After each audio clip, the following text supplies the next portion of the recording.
And hello, Owl Pals. Welcome to Big Al Presents. And tonight on Big Al Presents, we have a Star Trek Spectacular, a rewatch of two of the classic episodes of the original series, both involving the technical terror that could befall the Federation from without or from within. First, the Doomsday Machine, an evil machine from outside of the galaxy, comes and wreaks havoc. And only the Enterprise and her crew and the help of a derelict starship, another derelict starship, can win the day. Or will they? Who knows? Of course we know. Come on, the 650 years old. We all know.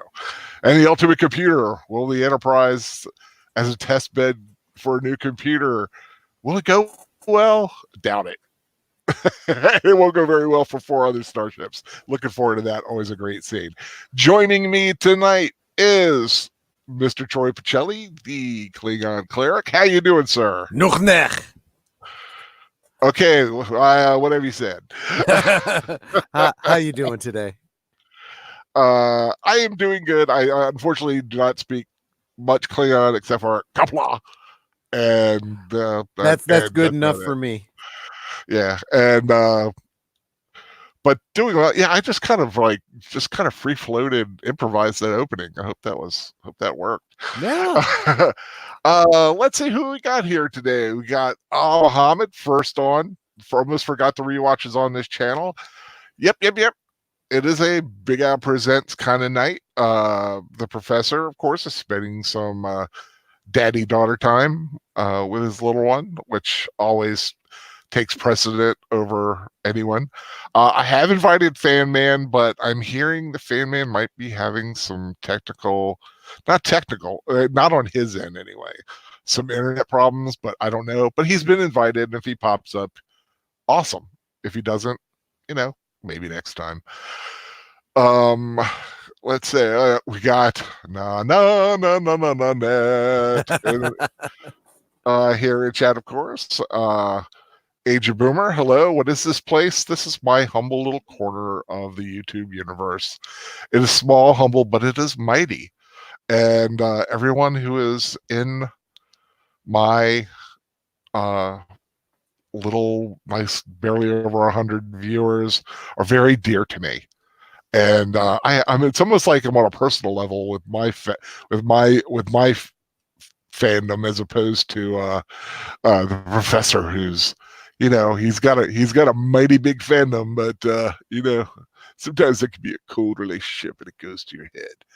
I kind of like the nice warm relationship with fewer people. I don't know how that works, but I'm not worried about making money or anything right now, but with it, so I'm just having fun. Who else we got here? We got Comic Fan Nicholas in the house. How you doing? Jana Zeal, how's it going? Casey Scott, Stephen Cruz, how's it going? Owen Lister, Dark Straight. Wow, we got a nice little collection going on in here. John Schuler. Yeah. Did I say Owen Lister before? Had he popped up? Owen Lister's in here. Owen Lister's in here. I like John Schuler. Star Trek. Star Trek. Yeah, I still do. I still fluctuate between track and Trek, and there's the old, is it Trekkie or Trekker? You know what? You are whatever you want to be, and you're all of it.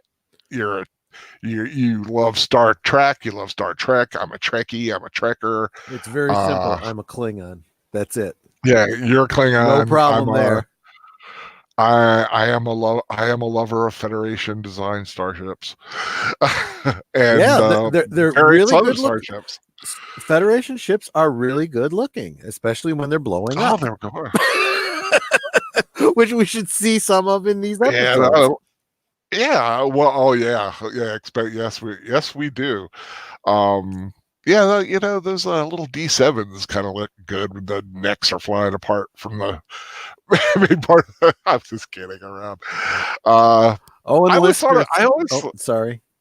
No, I always thought it was kind of funny that I never noticed it when I was young, but looking at it as an adult, I'm going, man, there are some true weaknesses in design for some of these ships. Like One one would good think. shot, one Yeah. good shot on the neck of a D7 or the Enterprise. Although it must be tough because if you remember from Wrath of Khan when the Enterprise took that full blast Yep.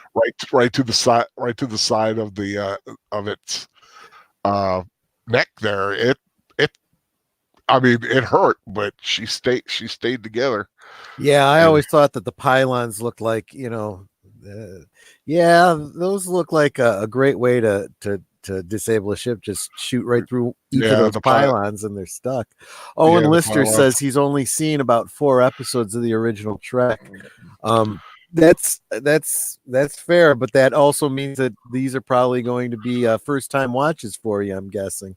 Yeah, So these we'll are try not to spoil too much for you. yeah, and they're good. They're good, solid episodes. They're not super spoilery.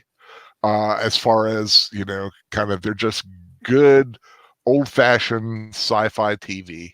Um, not too preachy. Although the second one gets a little.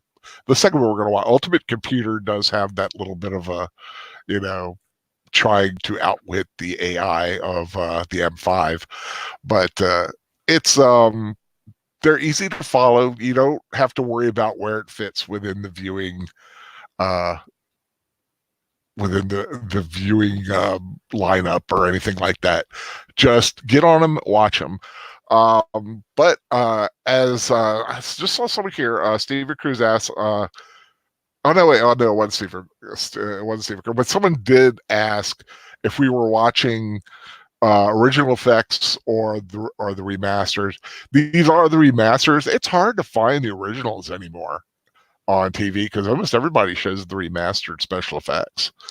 And the episodes we're watching, for those who have Netflix or whatever streaming service you may find, yes, the ones we are doing are the the remastered, and they are both second season. And Doomsday Machine, the first one we're going to watch, is episode 6. The second one is episode 24, but we do have that. So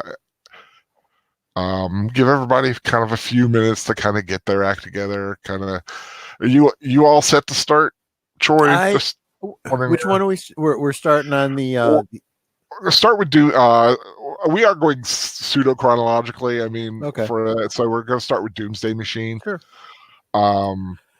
It's a good one to get good one to start with. Like and it's a classic, one of my favorites. Has guest star William Wyndham, who plays Commodore Decker, Matt Decker. Yep. Met him at a convention once. Was lucky enough to meet him. He little because he's no longer with us now. God bless his soul. But real fun to meet him. He's the kind of actor I always liked. He would show up in like old westerns and Twilight Zones. I think he's in. I know one he's in.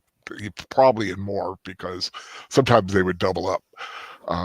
Something that was really neat about him, though, he actually reprised this role. I don't know if you realize that, but he reprised his role in the phase two first episode. Yep. So the story going that what happens to him here, it's not his demise. He actually ends up going back in time and living out his life in the past. Gotta love it. You throw the word chronoton around and anything's possible. Absolutely. Hey, I wanted to touch on something that Dark Stranger brought up. He asked about. Sure. Now I had not heard that, Dark Stranger, but he had heard that Disney Plus is going to edit or censor older films of problematic content. Doesn't surprise me because I know that, let's face it, I mean, there's other cable channels that show movies and whatnot and censor them for their viewership. So for the modern sensibility, I think it's a disservice to the creative element that created that original Yeah. movie or show or whatever it is. I always had like I don't mind someone doing a remaster like Star Trek when it got the new effects. I thought that was a good thing because yeah. I mean, just like if someone goes in and redoes all of the older Battlestar Galactica's effects, Sure. because if you watch that, they use like the same shots over and over and over again, and it's fun. It's kind of fun and humorous and all to go with, but it's kind of neat to see the modern effects with the old Trek stories. And I remember when they first started showing him again, I was amazed at some of the stuff they came up with compared to what they had. Like in well, I'll talk about it when we watch Ultimate Computer. The base at the beginning was a completely different base. It was a reused shot, and they just kind of came up with some new stuff. And I'll talk about it during Doomsday Machine too, about some of the stuff there. But yeah, I mean, Star Trek was the same. They had the same basic views of the ship. The ship flew the same way. The orbit was about the same around the planet, except the planet was a slightly different color. So you always could count on. And there was a lot of that in the original Star Trek. I think when you mentioned the Star Trek like special edition and whatnot, when they added effects, what I loved about what the Star Trek people did when they did their special edition is they didn't go too crazy. They went kind of subtle. They truly enhanced rather than change. Exactly. They literally what they replaced was really aesthetically needed to be replaced. I mean, it was showing its age. And I mean, even now you look at it, it's very basic. Yeah, they did spend a lot of money, but it's not like cinematic or anything. But it just looks a lot better than the original stuff. The effects of Doomsday Machine, and especially the Ultimate Computer, when the 4 other starships come in, the original shot was a 4-part screen of the same shot. Yeah. And that shot was the Enterprise, just the thing, but it was the same shot just as a collage, and it really looks funny when you see. Well, and by the same token, the one that we're the other one, the Ultimate Computer. No. I'm sorry. The Doomsday. The Constitution that's the ship, right? That Decker. Constellation. Oh, Constellation. Sorry. Yeah. The Constellation is literally an Ertel model kit that they went to the store and got, threw together, and just rearranged the numbers so that it wasn't 1701. It was they rearranged the numbers, and they just damaged it with what basically must have been a lighter. Yep. Because it just looks all burnt, especially when you see it going into at the end when it's approaching the machine. Yeah. The original effects are, I mean, it's so funny. Yeah. It's just how bad they are now compared to what the new guys have done. I'm pretty sure that I'm watching the remastered version with the new effects. Yeah, I think that's what I got off of Putlocker. So okay. I'll say that. Mine is 50 minutes, 32 seconds. Starting at all zeros, it just starts to play in it. Like I said, it is season 2, episode 6, The Doomsday Machine. And if everybody's ready to go, we can start to go. Muhammad's here and he's ready. Muhammad, so he said we can go. Muhammad said we could go. Wow, that is as good. If you scroll up, he said, wait, I have to go to the loo. And he said, I'll say go when I'm ready. And he said go, and we continued talking. So I'm wondering if he's getting impatient. I always think it's funny when someone says, "Oh, I gotta go to the bathroom" or something like that. I always love from Smokey and the Bandit, one of the Smokey and the Bandit movies, and Sheriff Buford goes, "Swallow it." Just, I don't know. I just kind of like that. I tried to download that today and I couldn't do it. I was upset. But yeah, starting with season 2, episode 6, The Doomsday Machine. I'll count down from 3, like the professor taught me to. And and like I said, if anyone ever needs a timestamp, let me know, and we'll be going in 3, 2, 1. There you go. Da, da, da, da, da. Oh my God. That's just such a beautiful shot. Any shot of the Enterprise.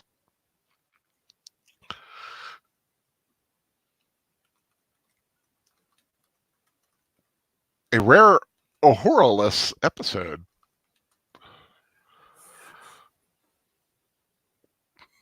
Well, I always found it interesting that it seemed like the same officers were always on the same shift, you know? Yeah. Well, I don't think they ever really talk about shifts. Yeah, not until Next Generation. Yeah. Not until Next Gen when they talk about night shift or anything like that. Yeah. Of course, you always have someone take the con, but yeah.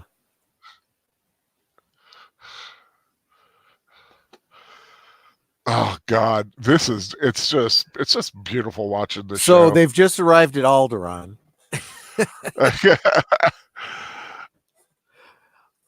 Now, look at that. Look at the lines of that beautiful thing. Oh. Yeah, you can't beat the old colony. Yes, Menadui. Well, this is the rewatch. Now, we started. This is interesting because you get to see a 360 shot of the bridge. Yeah, which you really rarely ever see. Very rarely, yeah. You kind of get. I love the beehive hairdos that they had. Yeah. And see, this is why it really bothers me when they try to do, like, even with Enterprise and Discovery and whatnot. Keep in mind, styles come back in style. So there's no reason you can't do something, retro. I would love to see an era of Star Trek that had all 80s hairstyles. Oh, yeah, yeah. So it asks, how can you even have a night shift in space? The ship's chronometer. They maintain a 24-hour cycle. Yeah, and just to keep people's circadian rhythms correctly, they subdue the lighting and stuff. Yep, lighting goes down. Kirk with his wraparound. Yep. Yep, Mego just recently released a figure with that outfit. Hurts my soul to see a decimated starship like that. Yeah, but it's episodes like this that I really like because it lets you know what, there's other ships out there and they have adventures too. Yep. Voyages of the Starship Enterprise. See, more starship porn. Yeah. Yeah. But yeah, I mean, I'm all about I will definitely say that the refit is a beautiful design, but come on, I mean, the original, you never forget that first love. I don't care how straight those struts are for those nacelles or the pylons, whatever they'll call them. Yeah, that's why I'm still so bothered that they decided they had to redo it all in Discovery. It's so iconic. You just don't mess with it. Yeah, I mean, that's why, to me, it's Discovery's not canon. It can't be. Yeah. Oh, look at it, damn it! I will say that in the original shots, they've kept the areas of the damage fairly the same. Yeah.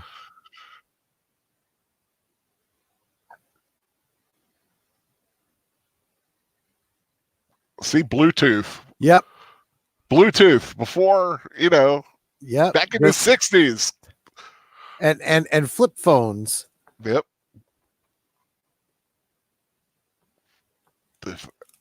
Now if they could just get those dang transporters and holodecks, we'd be all right.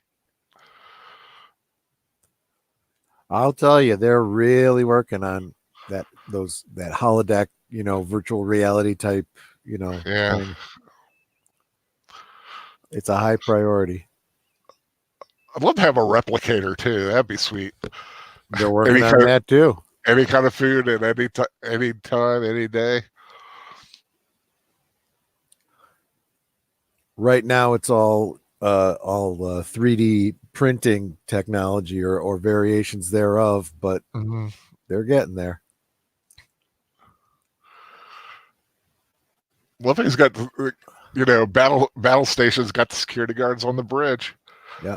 But the detail in that, the damage of that ship is. I love the way they dress the sets. Well, let's just hang some hoses and throw some pipes down. There, it looks damaged. Flashy lights.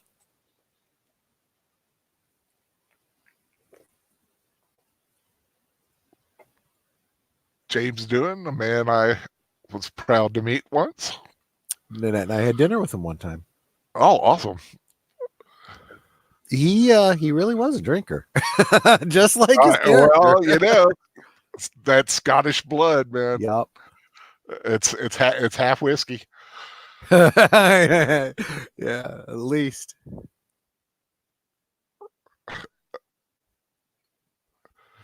And just a few subtle changes to distinguish it as Constellation. The little balls. Yep. On the whatever those units are in the middle. Yeah. Because it would also change. You'll notice it in Ultimate Computer. The captain's chairs would change when they were trying to show a different ship. Same thing with Exeter. Right. They had the high back chairs. Yep.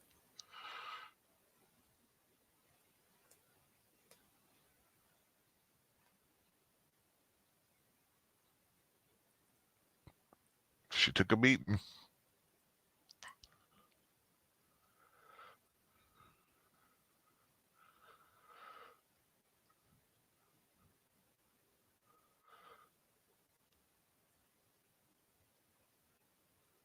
That's right.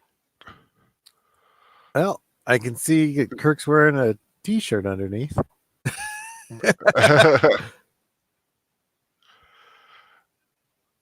You got to admit, because the velour looks very comfortable. Now, this here is some incredible acting coming up. Yeah.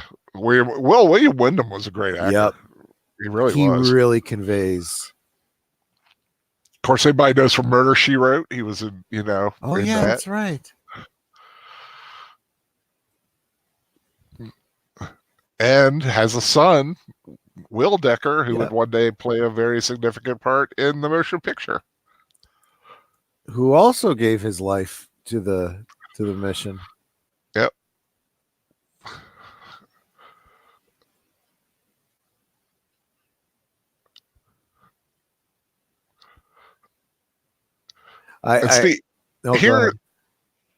Here's where I still say I prefer when the ships have their own insignia argument. Like some people like to say that, well, the Arrowhead was the standard Federation insignia, but I like that each ship should have its own insignia. I think that was kind of cool. But they've kind of walked that back a bit. Yeah, I don't know. I like it just from a design aspect, because there was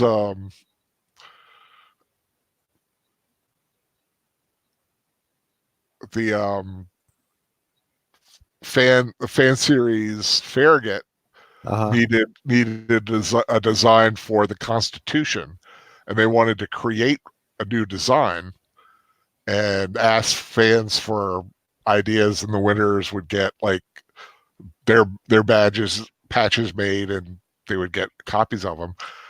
Yeah. Mine finished second, but they liked mine so much they used it as inspiration for the series USS Babylon. Oh, and so they made them. They made them up, and I still got a set of them. Oh, this is rough. Yeah, that would be just so traumatic to know what's going on.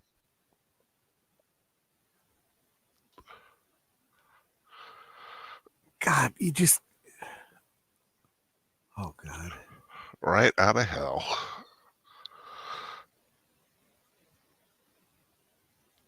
Don't you think? Gosh, I get goosebumps. There was, but not anymore.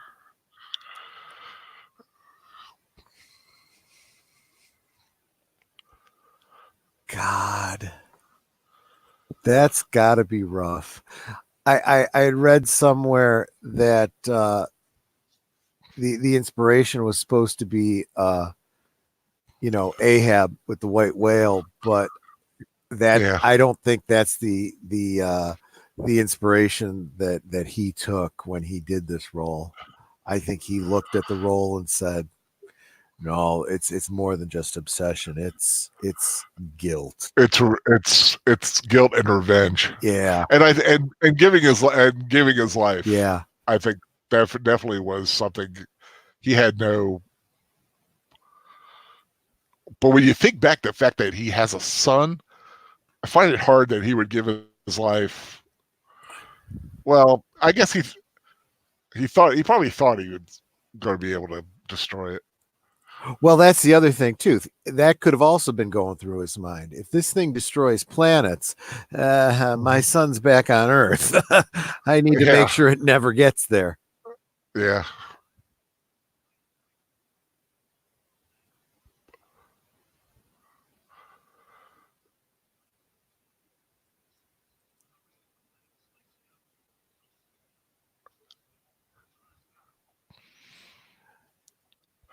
Oh, anti-proton in Star Trek Online. That's the beam type that does the most damage to the Borg.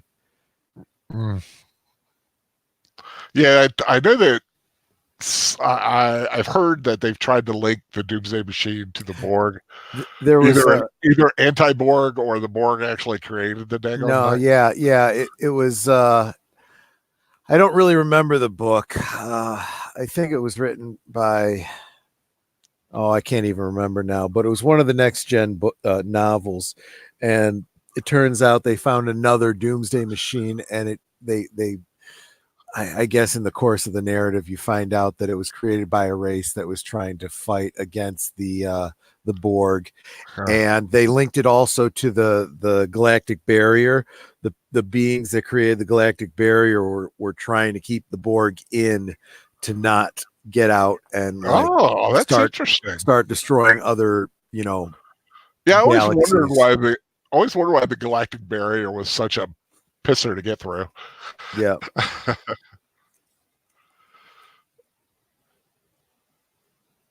I love when a writer takes and weaves all these otherwise disparate bits of lore together.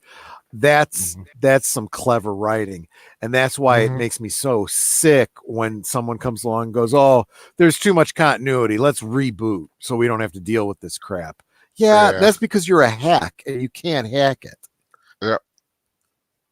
Star Trek lore is beautiful and rich, and it's literally a gold mine of story ideas, and you've got to want to mine it. Yep. A Doomsday Machine.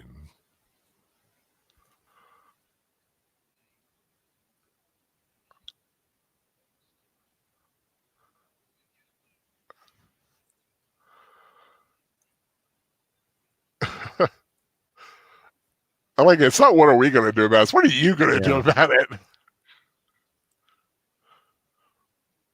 Yep. Dark Stranger's right that it had something to do with the preservers. Of course, Star Trek Online has an interesting theory. It combines the preservers with the race from Star Trek: The Next Generation that seeded their DNA throughout the quadrant. Oh, yeah, I remember that one. I still say that episode had the worst Klingon I've ever seen. It was the least Klingon-y Klingon I've ever seen. If that makes any sense. I get what you're saying, yeah.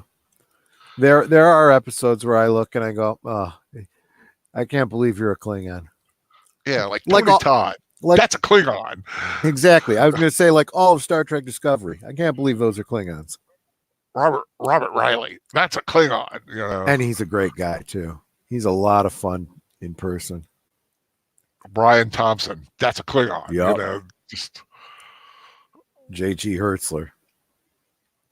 Yep.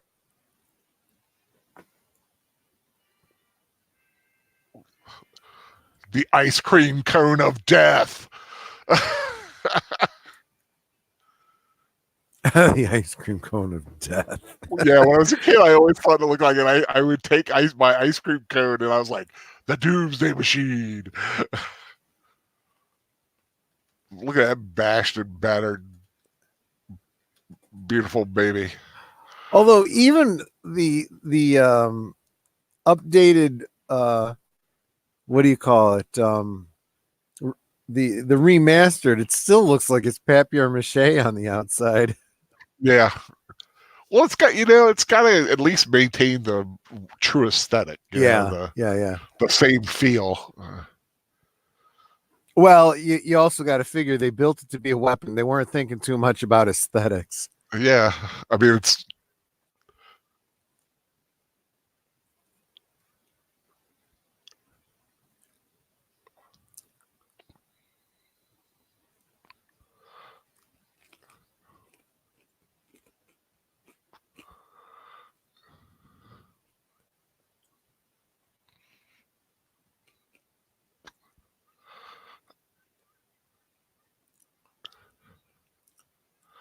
Whoop. Yeah.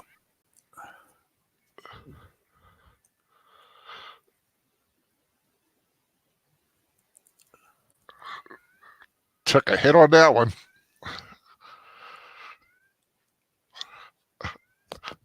The actor that plays Lieutenant Leslie, who you can't see him now because he's off to the right. He's the red shirt that's sitting in the seat directly to the right of screen.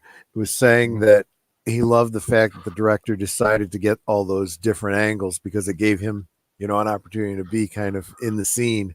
Right. Yeah.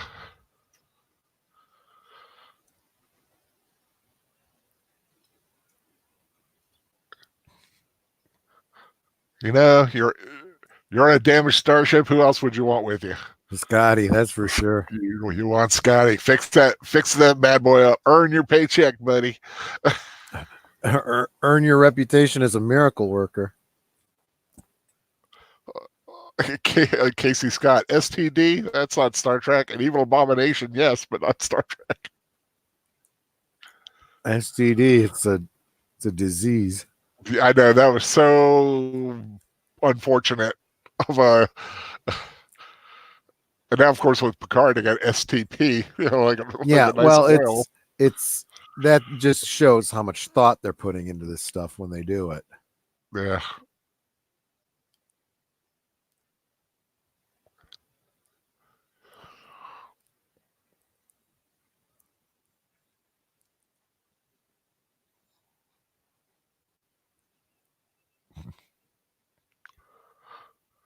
Rigel colony. Yep. It's always Rigel. Rigel is always in the way of something bad coming at it. Well, keep in mind, Rigel would have been. It's a fairly close star, so it would be one of the oldest colonies, and that means it's also fairly close to Earth on a galactic scale.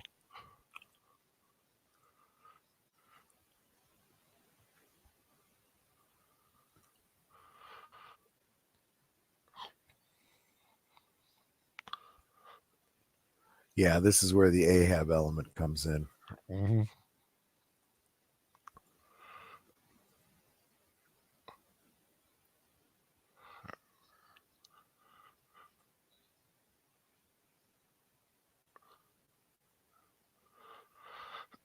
Yeah, because that worked out so well for you the last time. Yeah, I know. I wrecked my last starship. I'll wreck another one.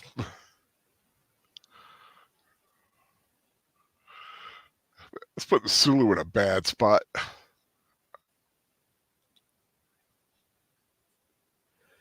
Aged Boomer, the reason his insignia is different is because he was from another ship. Back in the original series era, every ship had a different insignia. And the theory is that the Enterprise, as the flagship, eventually their insignia became the entire Starfleet's insignia. Yeah, Although Star Trek Discovery is to kind of honor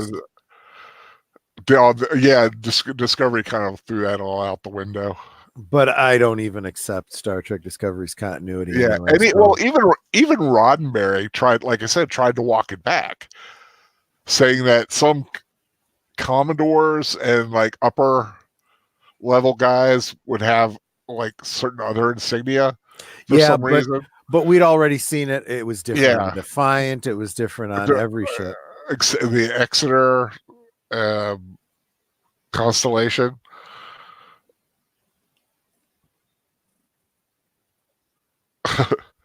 And I'm glad, like Starship Farragut, they of course they have their Yep.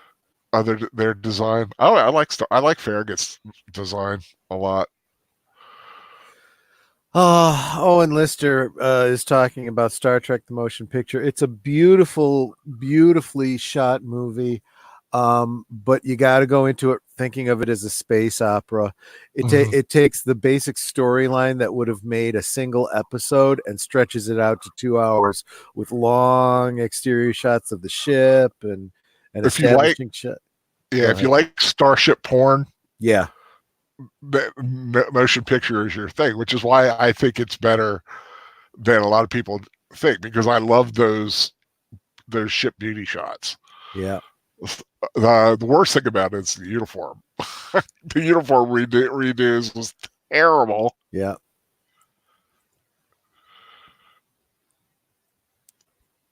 See, there he is, Lieutenant Leslie, right in the middle there. Yeah, all he needs is like some brass balls in his hand, like walking around. Yeah. If anybody gets that reference.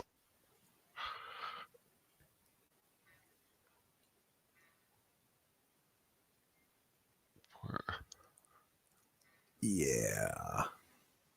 Yeah, I hate that when a new leader comes in and is a complete jerk and has no idea what's going on and does not have the respect of the people that he's trying to lead. Oh yeah. Well, I see that in the corporate world all the time. And also when you get like the ambassadors or the or those those kind of guys who are like, because of their mission, they hold a little over something over the head of the captain. Yeah. Like, we have to get to here by within 2 days, and you have to get there. We can't. I don't care who's left on that planet.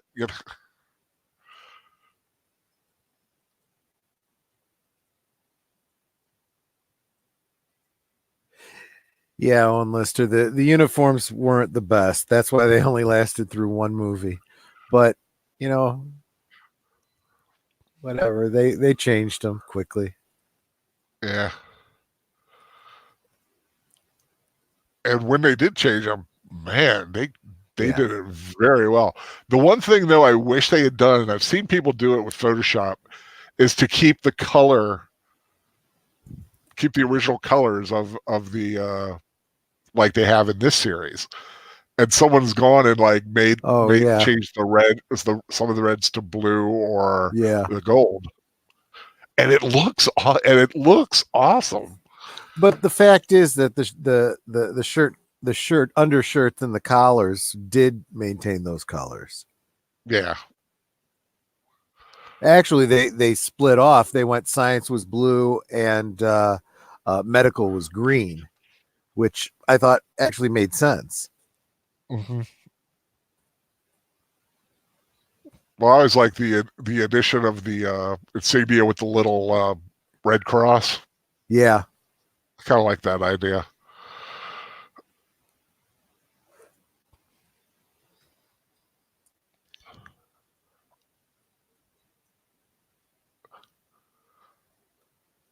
Love how you hear that continuous thunder. Yeah. After the hit.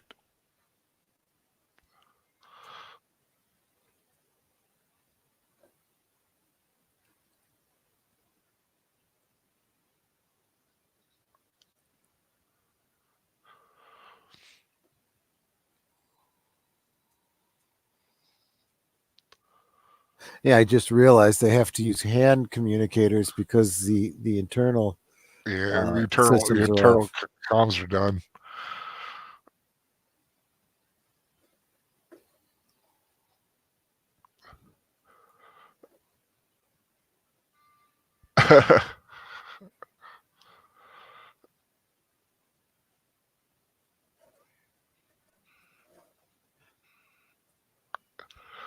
See, God, those effects are just gorgeous.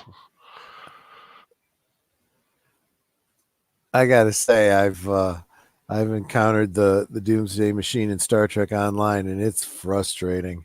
It really is, because you can do you can do no damage unless you're going right down the maw of it, and then there's only like a couple of different weapons that exist in Star Trek Online that'll do any damage to it.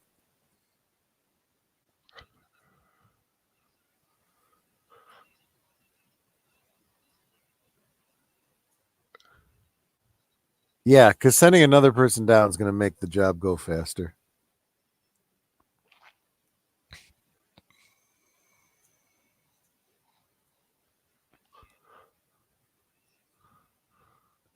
You know, this remastered version really does make the Doomsday Machine look kind of like a space whale. Yeah, it does. Definitely fitting within the Moby Dick feel of it sometimes. Oh, and Lister, because look at, like I said, look at Decker's left hand. It's just like Captain Queeg. He needs those little balls. Yeah, like I get that. Owen Lister, you got to look at the motion picture as pure pulp science fiction. It actually does really capture the intended spirit of Star Trek. It's just a product of its time, so it's a little slow in places. Yeah.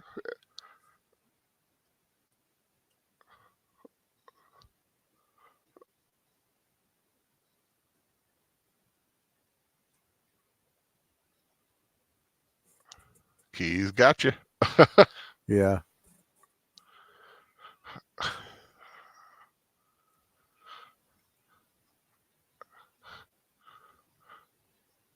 Oh, that's right. It had a strong tractor beam to pull in planetary pieces and whatnot.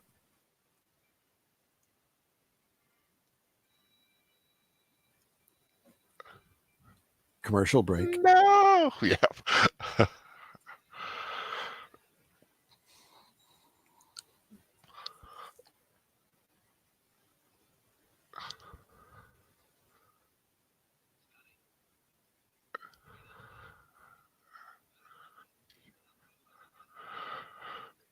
It's something.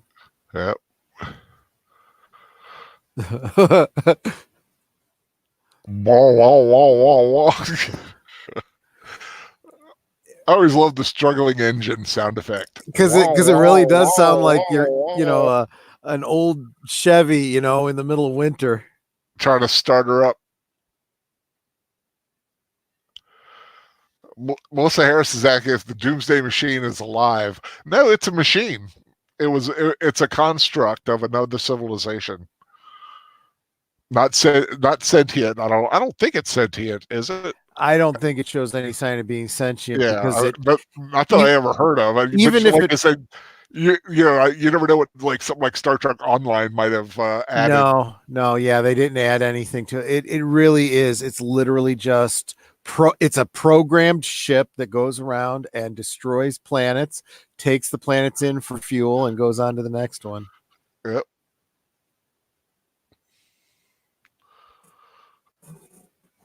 It'd be a great diorama to have. A little teeny Enterprise and the Doomsday Machine. I know they're out there. I've seen them, but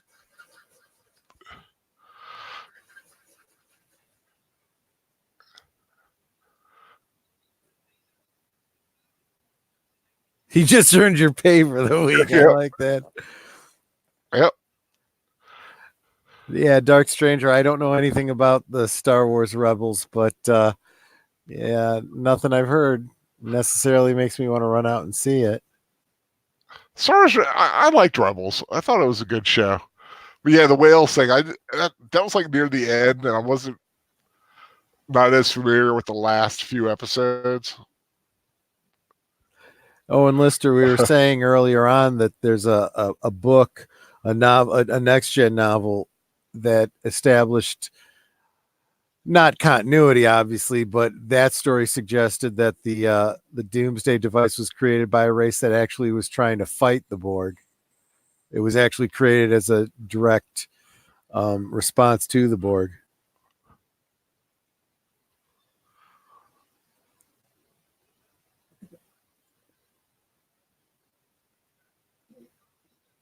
And the book saying he believes there was a pilot in them. That may have been from the book. I don't really remember the details that well.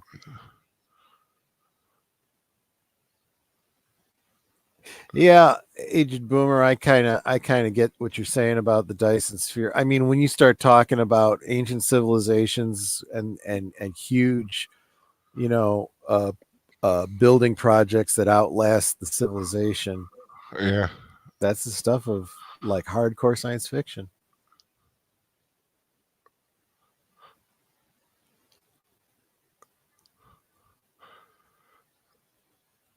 I must admit, I'm gonna break the trend now, but man, that communications officer, she is hot.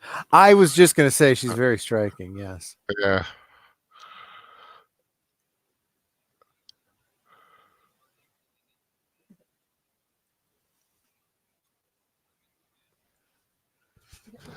I'm assuming, Mohammed, in context, when you say Voyager, you mean Star Trek Voyager and not that show from the 80s about the time travelers that Voyage. Oh,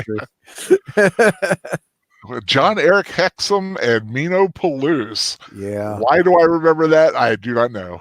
I remember it because I was a huge fan and I was so devastated when John Eric Hexum died. What a waste. What a waste of a death, too. Yeah.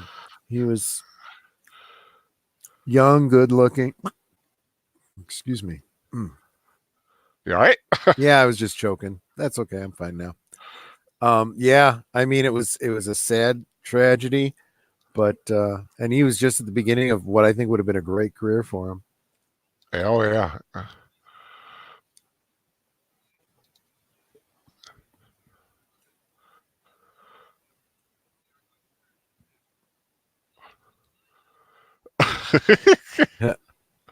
You don't mess with Kirk's ship, right? You don't. I'm surprised he didn't say, "You already destroyed your ship. You don't get to destroy mine too."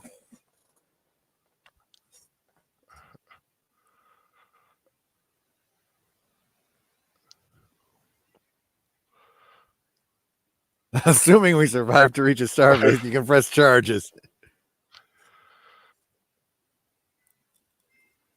So, unless there's magic if the Enterprise entered Marvel's cosmic universe.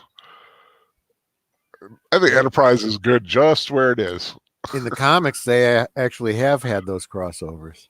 Yeah.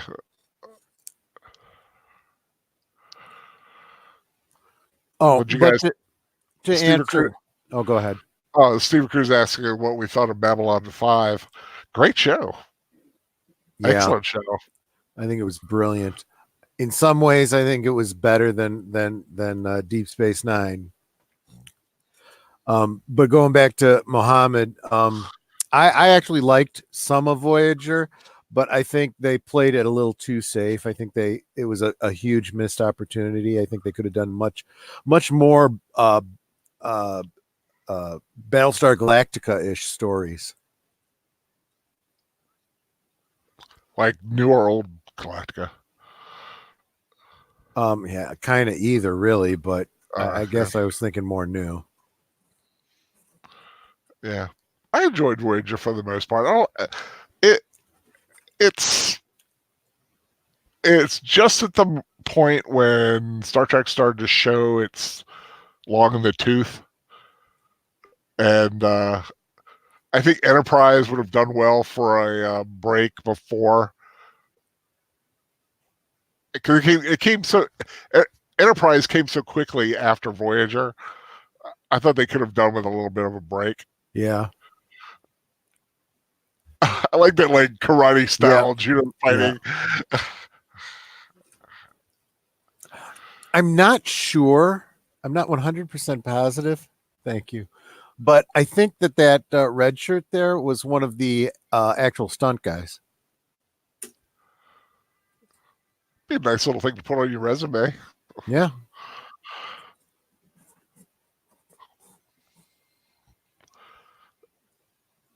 Nice little bit of shit porn. Yep. Yeah, I love seeing these little details that you don't always see. You know, like the Jeffries tubes and the whatnot. Yeah. Shuttlecraft hangar deck. And I like how they're on those like little printable plastic things that you could get.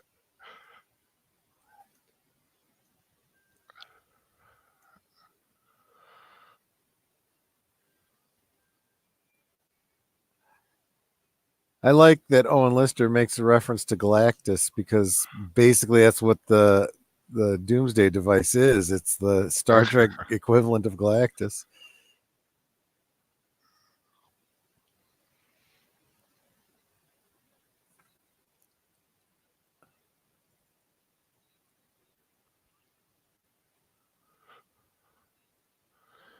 Yeah. Asia Boomer's been watching Jerry Anderson's UFO on Amazon. Good sci-fi show from the early 70s, considered precursor to Space 1999.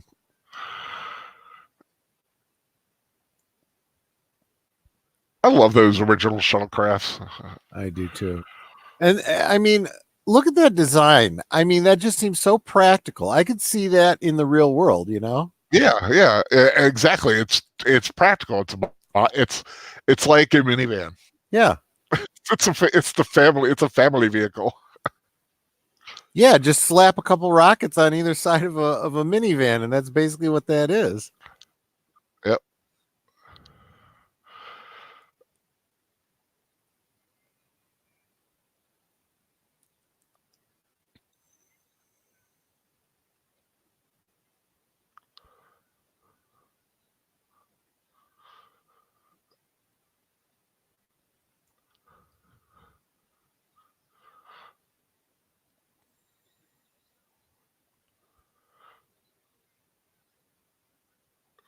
I was like seeing when the Farragut guys would bring their shuttle interior to conventions.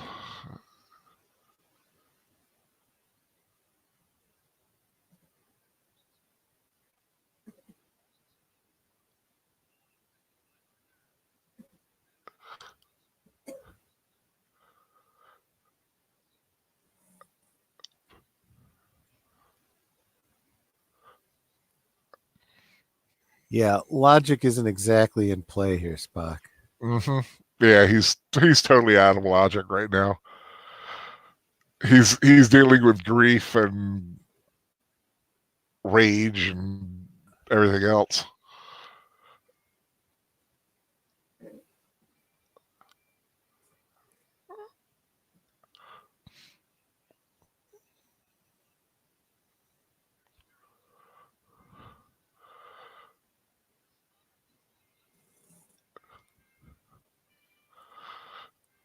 His face as he's going into this.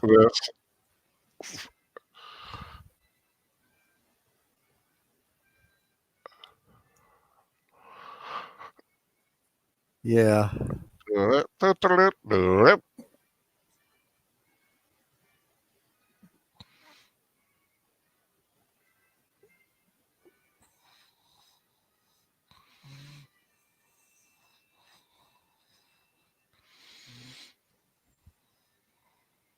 Yeah.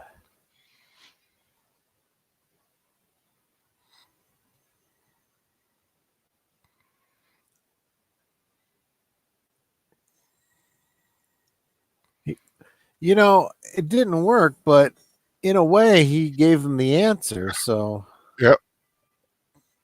so Had a it wasn't. little dip in energy. Yeah, it was. It was.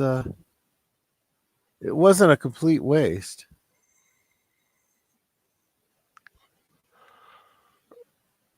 Unless there's some great crossover idea, Kirk teaming up with Flash Gordon to take on the Martians from 1958 War of the Worlds.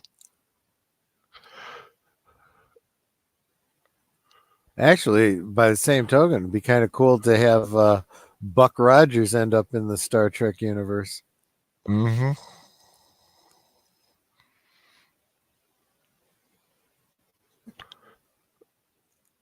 No, not quite the 25th century.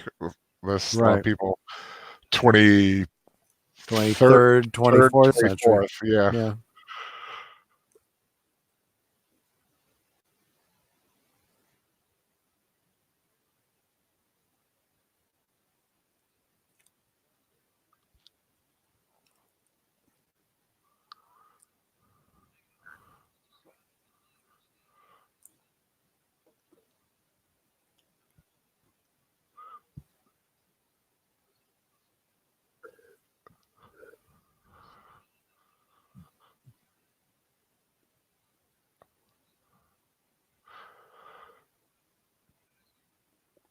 Great first officer. Yep. Gives you an option, but ultimately will take the order. Yep.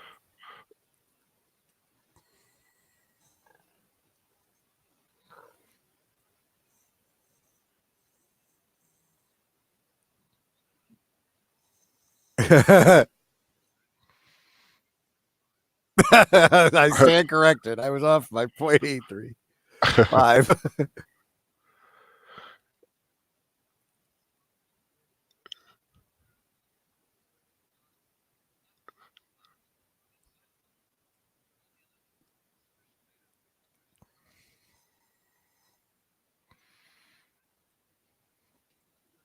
Why are we still here? Yeah.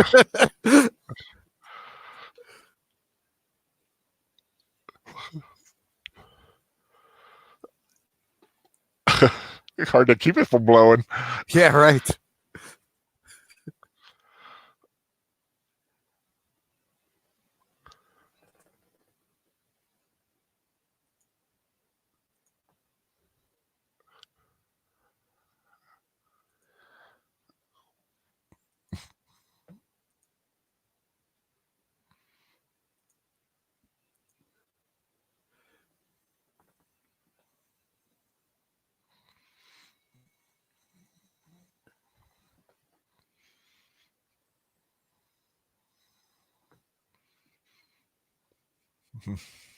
Yeah. It's not my intent to Yeah. die. I Not planning on it. really trying to avoid that. Age of Boomer, yes, I have watched Outer Limits. It's been a long time, but good show.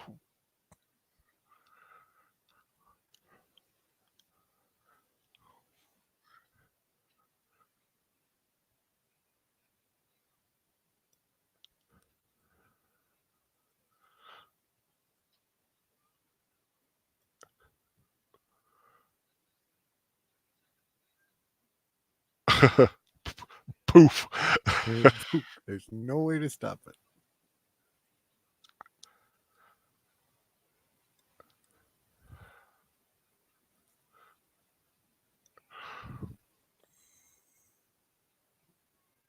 Yeah, they're not even that close yet, and he's getting interference.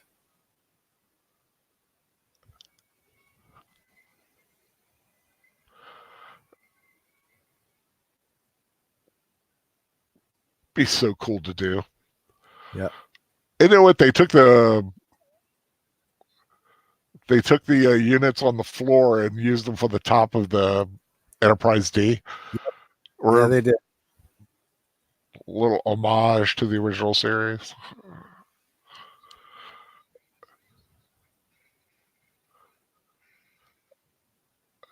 I would have such a hard time moving around in a Jeffries tube.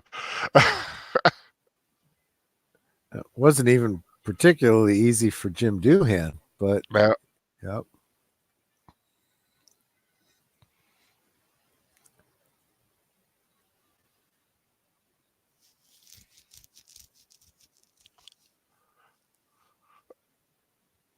Melissa Harris saying Dr. Spock, Mr. Spock was Dr. Manhattan before Dr. Manhattan was cool. Yeah.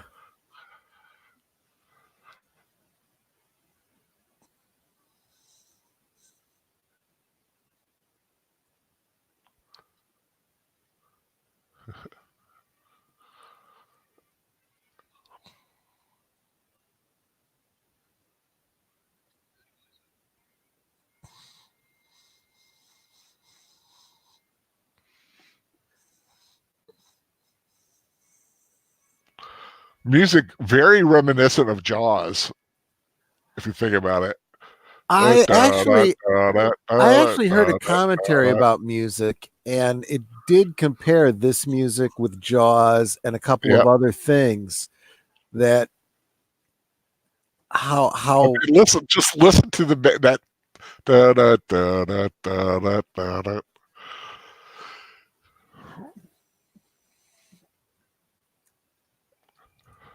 Poof. That's a bad feeling. yeah. I like he's so confident, just waiting for, now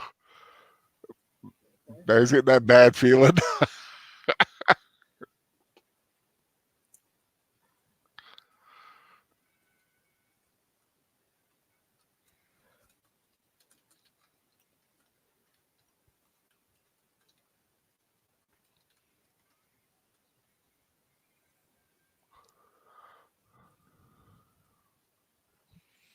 I like the way the ship kind of lists a little bit like that, like he's having a hard time keeping it on course. Yeah.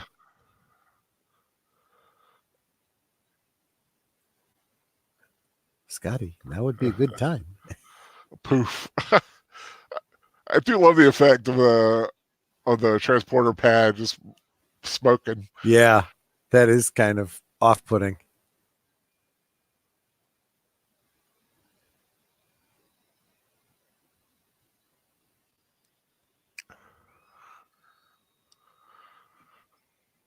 Ah. Ooh. Got her.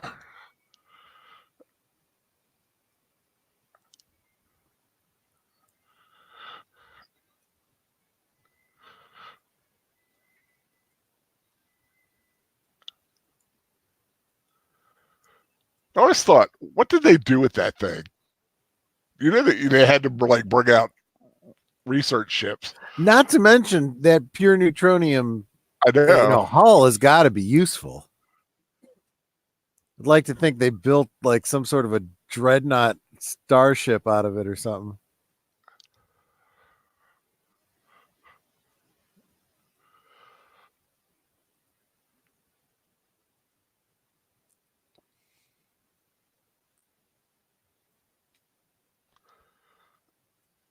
It only took a full starship to do it.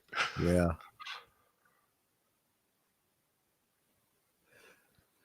So the one mission in Star Trek Online where you get to destroy a, what do you call it, a doomsday machine, you actually don't use a whole starship. You're able to go get just a warp core, and you got to tractor beam it to right in front of it, and then get out of the way before you get blasted.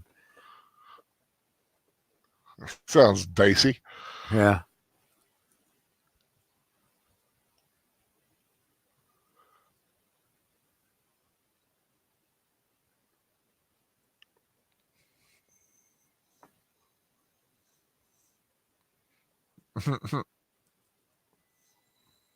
They always did. No matter how grim the episode was, they tried to end it on a high note.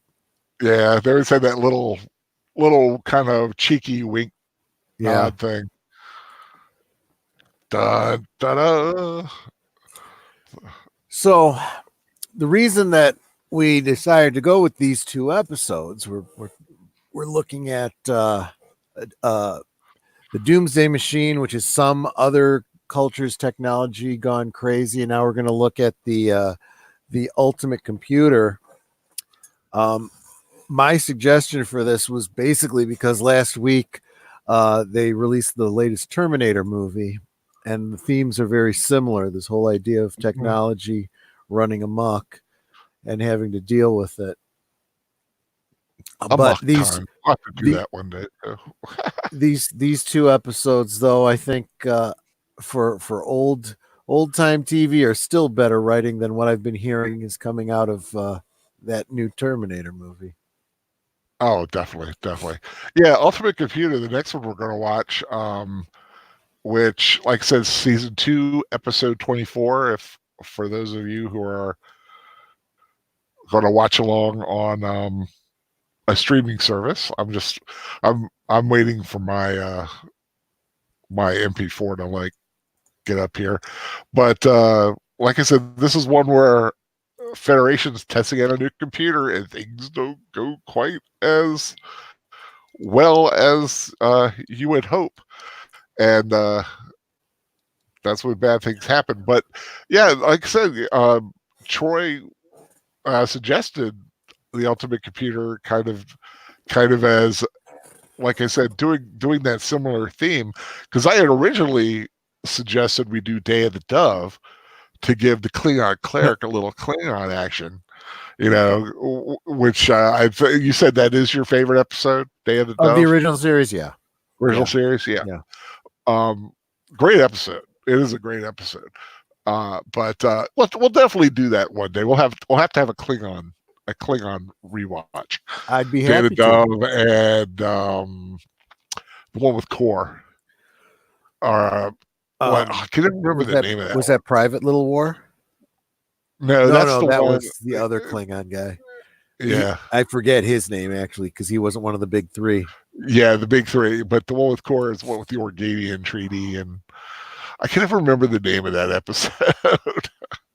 I used to be able to remember things, like a lot of things, but the older you get, things drop out of your head. Well, and then you get amazed by the things you do remember, like Mino Palouse and John Eric Hexam and Voyagers. It's funny that you mentioned that particular episode, because we were just talking about how the what do you call it? The insignia was different on the different ships. Mm-hmm. It was the same with in that episode. What was it? It was the it's going to drive me crazy until I can remember what that episode was. The one with Errand of Mercy. That's what it was. Errand of Mercy. So in Errand of Mercy, Core has this treaty in his hand, and it's got a symbol at the top. And it was the same symbol that he had on his baldric. And that was supposed to have been the Klingon emblem. And it was only later that they went to the trefoil. I never thought of that. I'll have to. Yeah, you'll have to when we watch that. Well, you'll have to point that out. Sure. I'll point it out to you, and it's basically the same kind of a thing where they went from, a different symbol that they had planned to a different emblem. That became more universal. Of course, one of the favorite words ever said this particular way is when John Kolokos's Core goes, glorious. It would have been glorious. Yeah. God, I love that. He is probably, I'd have to give him just the edge of probably my favorite Klingon, Core. Because I did get a chance to meet him, thankfully. Oh, that's nice. Yeah. But but Michael Ansara too. If I hack you to pieces will it put you back together or something like that. That's a great one too from David Dunn. I love that one. Yeah, and I But always thought that he just had that swashbuckling look. I saw him as the counterpoint to Kirk, you know. he's probably the toughest one. Like I said, I think Core is just got the edge because I met the actor. Sure. And he was just such a regal, nice gentleman when I met him, and I think that just puts him there. But yeah, Michael Ansara was a great Klingon too. I always have mixed feelings about when they showed up on Deep Space Nine because they were in like the new Klingon style. See, originally I was really good with that because I was taking it as, okay, this is the retcon where they say, okay, you're just supposed to believe they always look this way. And I was okay with that. And then, you know, when they did Troubles and Tribulations and it's like, well, these aren't Klingons. Well, we don't discuss it with outsiders. I'm like, okay, well, that kind of ruins that idea. Yeah. And then when Enterprise comes along, because they had tells you. Yeah, when they explain it, it's like, okay, so now I can believe that they didn't have bumps, but they were able to get their genome fixed or whatever between the original series and Next Gen, you know. Or like I said, why not, you know, Klingon cosmetic surgery. which was actually inferred in that Enterprise episode, you know, where the scientist who was responsible for it was like, well, you know, there's always, you know, plastic surgery or something like that. Yeah, I thought that was cool. But yep, get ready to start. Yep. Season 2, episode 24, The Ultimate Computer. Get ready to count down if everybody's ready. We'll watch it in 3. We'll just start at the very beginning. 3, 2, 1, go. So, classic episode written by a great sci-fi writer, Dorothy Fontana. Yep. She actually said, I'm sorry. At the time, DC, because, you know, didn't want to have didn't want, you know, to necessarily know what her gender was back then. She said in an interview that her take on this, her intent was, she intended it to be the story of, you know, somebody who had some greatness when he was younger in life and kind of, you know, expended his wad earlier and now is looking for a last hurrah. But I really think that the fact that she doesn't say, yeah, this was meant to be about technology gone amok is surprising to me. See, in another case of another insignia. Another insignia, because he's from another ship. Yeah. Yeah, when you see the Enterprise going towards the space station in the original effects, it was a reuse of the K9 station from Trouble with Tribbles. Right. But this one, they just redesigned it. It kind of has the same aesthetic feel to it. Yeah. But they changed it. And you get to see another starship docked there, which you can infer because he's there that it's the Lexington. Yeah. NCC 1709.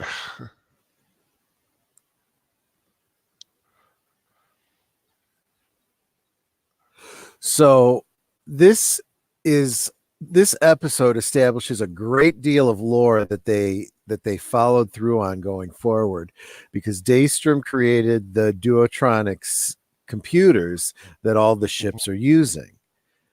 Now, in this episode, they're testing the Multitronic circuitry. Of course, Daystrom being the Miles, the Daystrom of the Daystrom Institute that they start talking about in Next Gen. Yeah. And it's inferred because the nomenclature that Duotronic, Multitronic, and then Soong built on that with Positronic. Gotta get your tronic on. That's right.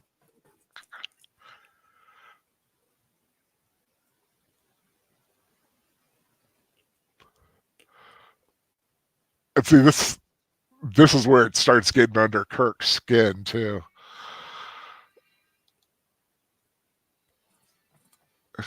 And now you got to know this talks to everybody's concerns about, becoming obsolete because of,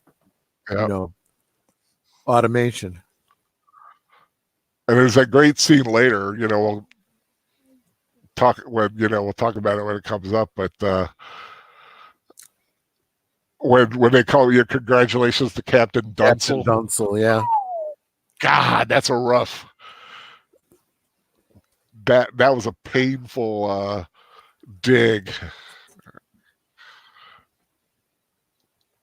Yeah, but in a way, it doesn't really follow through, because it's like, yeah, well, that didn't exactly work out, did it? Yeah.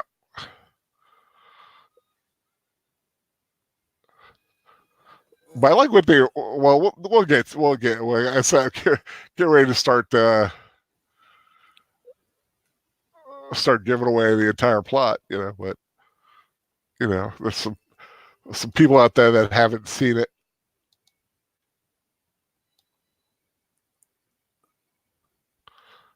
Da, da.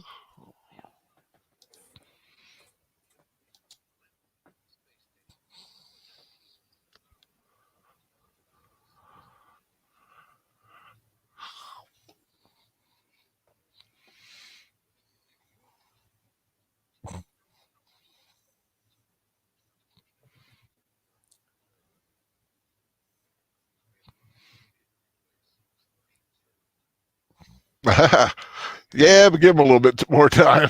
Yeah, right.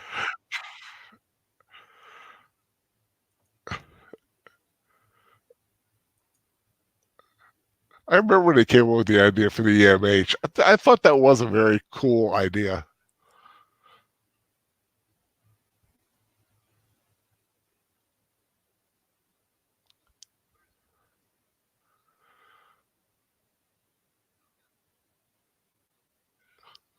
William Marshall. Yep. He's great in this role.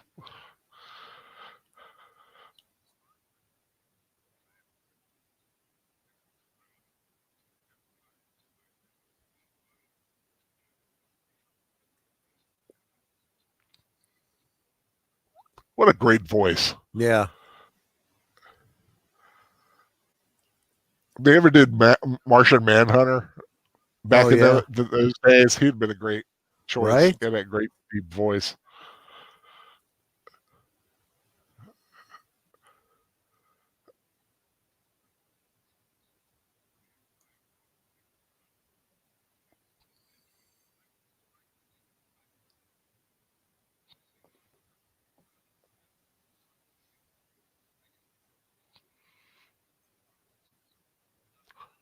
Who's this guy? This man is irritating me. Yeah.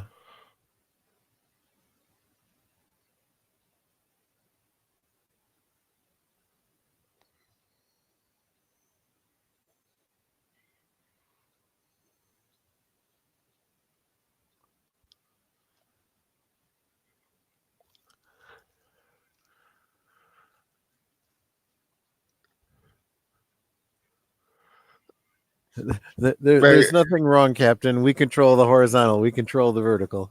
Yeah. They've basically taken Kirk's wife, which is the Enterprise, and now they're like doing all kinds of nasty things to it. Yeah. It's like waiting in it's like waiting in the gynecologist's office. Right. The doctor does weird things to your wife.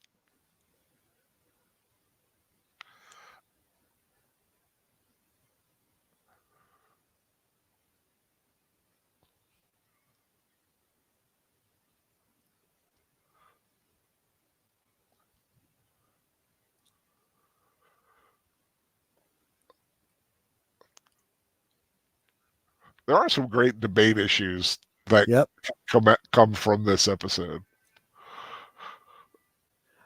I'm also noticing that his hair was thinning even then.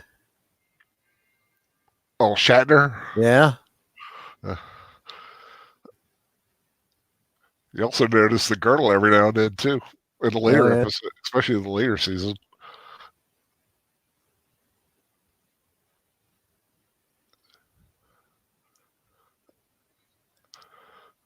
Yeah, get a little thin up there, but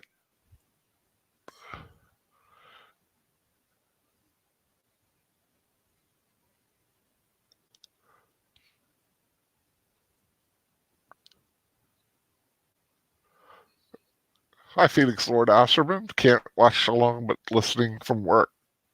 Thank you, sir. Thank you.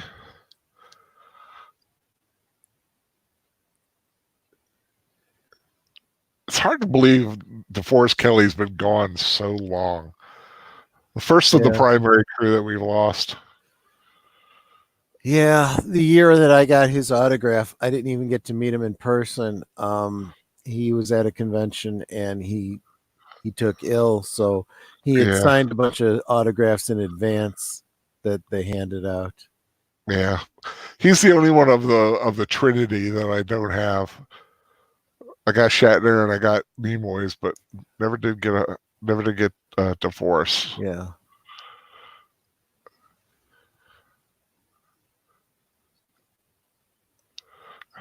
Ship surgeon and counselor. Yeah. And bartender. Oh, wait, I'm being redundant. You said counselor.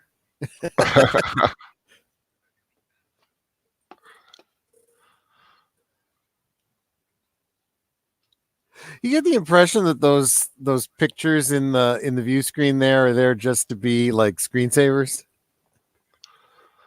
Yeah, pretty much. I think they were just like some of them were abstract art, some were astronomical. But you're right, they really don't do anything except look pretty. Well, you figure that's just like our computers today. If they're not actively in use, they put up some kind of a screensaver.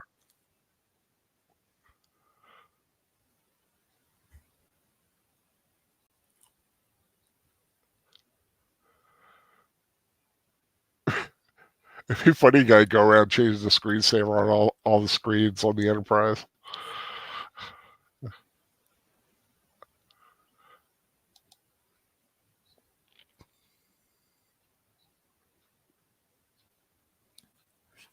And just as the truth is always somewhere in between, I do think that there are some things here that you see the computer doing that you're like, yeah, why don't they automate some of those things on the starships, like simple navigation and stuff like that?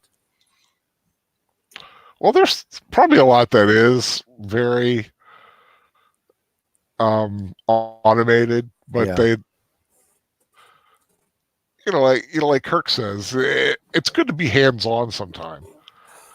I just think it would be more like modern planes. I mean, a lot of it's automated, but every now and again it's like, okay, I need to take control because now we need to make corrections and we need to things that a computer can't, Yeah, or like, with all the new self-driving cars that they're coming out with, that makes me nervous. I was talking with Nanette about exactly that, and I was saying that the only way that's ever going to work is literally you're going to have all the cars on the road being automated. You can't have just some of them automated and some of them driven by crazy people. Yeah. Because I think I remember watching one anime once where there was an automated highway and like nobody, self-controlled cars weren't allowed on it. They had to be remote control or automated. Automated, yeah. Automated only, no one could be driving. Yeah. And if they did, then they get in trouble and get cops after them. Computer robot's asking what happened to Professor Geek tonight. He's having a daddy daughter night. He usually the daughter is gets taken care of by my mom at this time, but mom had to work, so. Melissa Harris, you missed the professor's big forehead tonight. That's okay. You can have you get a view of my entirely bald head. I don't think it's the same though. Yeah, there's more head there. I have more head than the professor.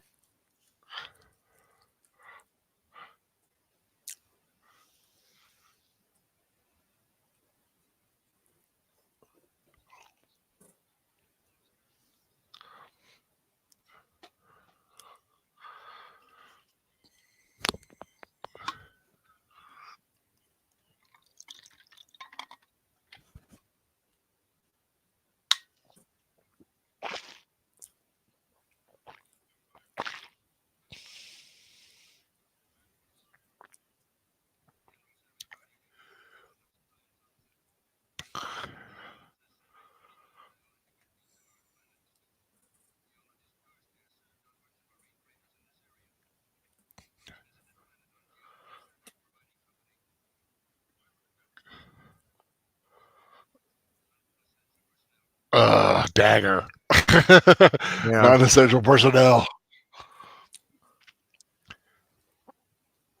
Now, of course, the original series is more known. Kirk's always going down to the planet. And that's something they kind of addressed in the Next Generation. Yeah. Yeah.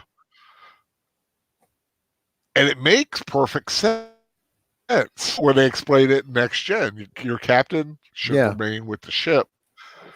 You have people to do stuff on the planet.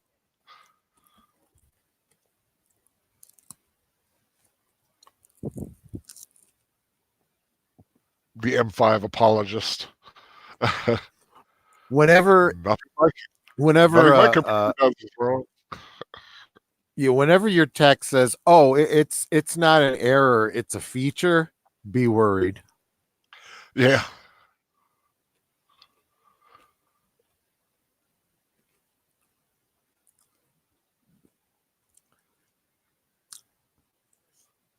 Mohammed, I thought that as I said it, and I probably do. When listeners, Professor baking more cookies with his daughter, or will they be knitting sweaters while watching Hallmark movies? If the professor ever knitted a sweater, I'd like to see that sweater.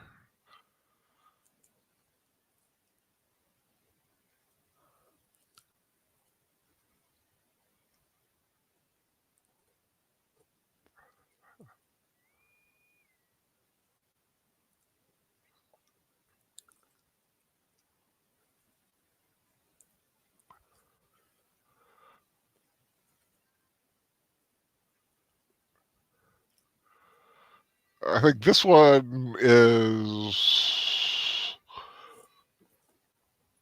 it's one of the starships, right? I think that's the first one.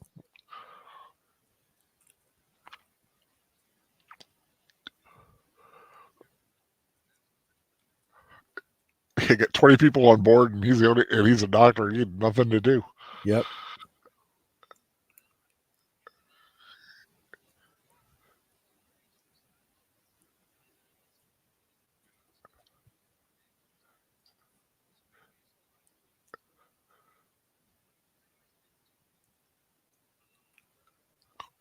Of course, Excalibur is a starship being used in the Star Trek Avalon series.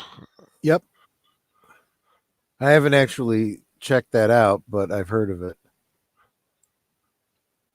Yes, it's not bad. They kind of got their own little take, kind of slight AU, alternate universe thing happening, but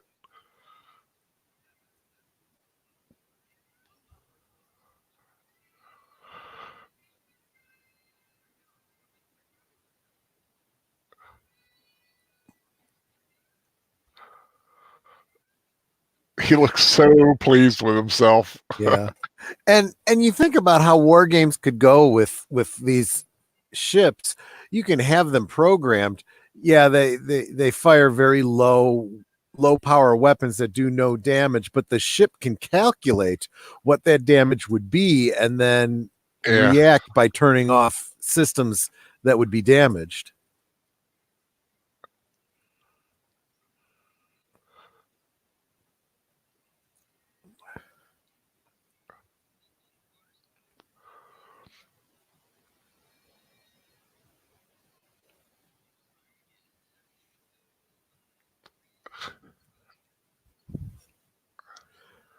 And I don't know if you catch this at all, but these two are just sitting there at their positions, just reading off what's happening. Yeah, I mean, I like how nothing to do. Walter Koenig is, as he's talking, you see his thumbs just, twiddling. Yep.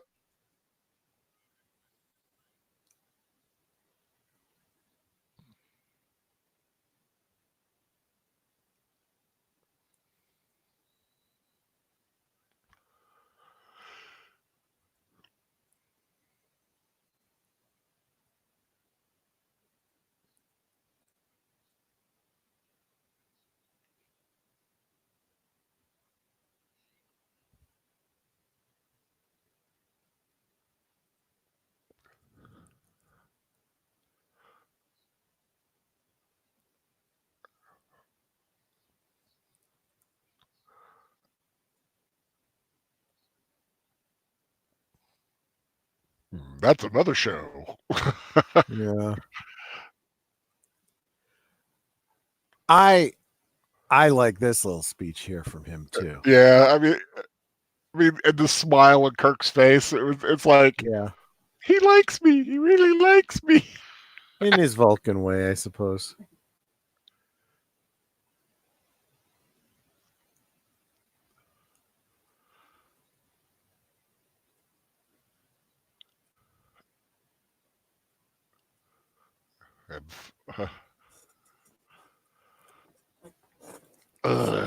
Jeez. Oh, okay. Yeah. I'm actually surprised Bones doesn't know that term. Well, it's a nautical term, and he doesn't come from that kind of a background. Yeah, true.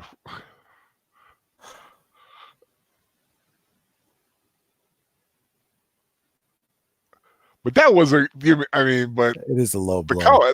That was a low blow by the Commodore. It truly was.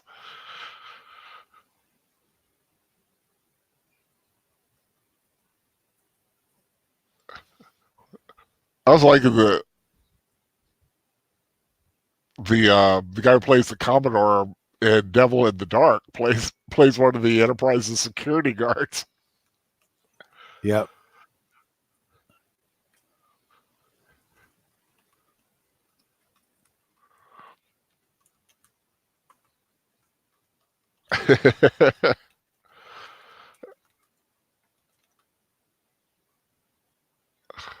Finnegan's Folly.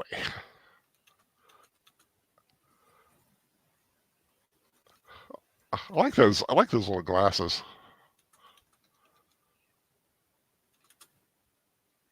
Finnegan's Folly.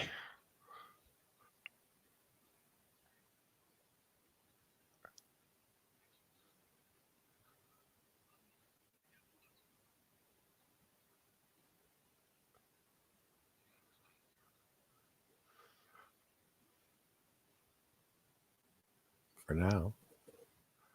Or people asking why Nanette's not on the stream. Yeah, I was just explaining that I still haven't gotten the sound thing worked out for her, but I'd love to have Nanette on the stream. My hope is to have it figured out by Thanksgiving. I want to do a Thanksgiving rewatch. Oh, sweet!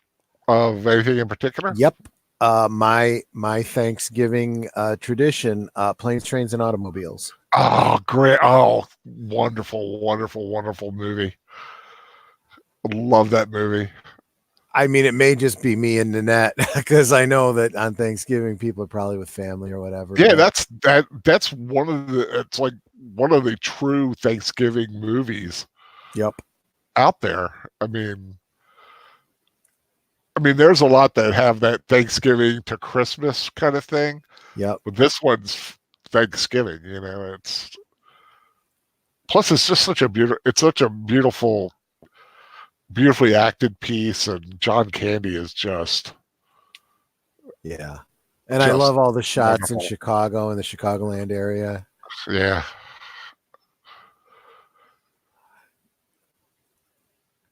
I certainly understand the fan man being excited about all the films that are done in Louisiana, but I think I have more in Chicago.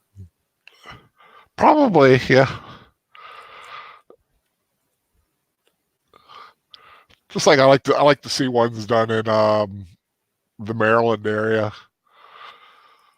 Especially a show like Bones when they talk about something and they talk about something back in Southern Maryland.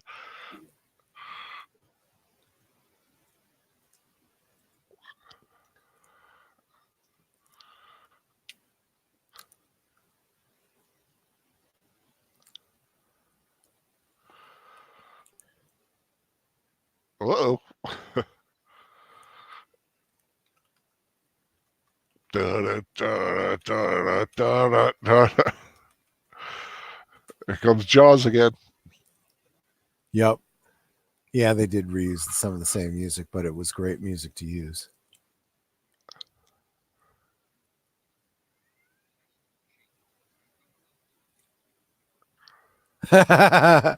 Fantastic machine, no off switch.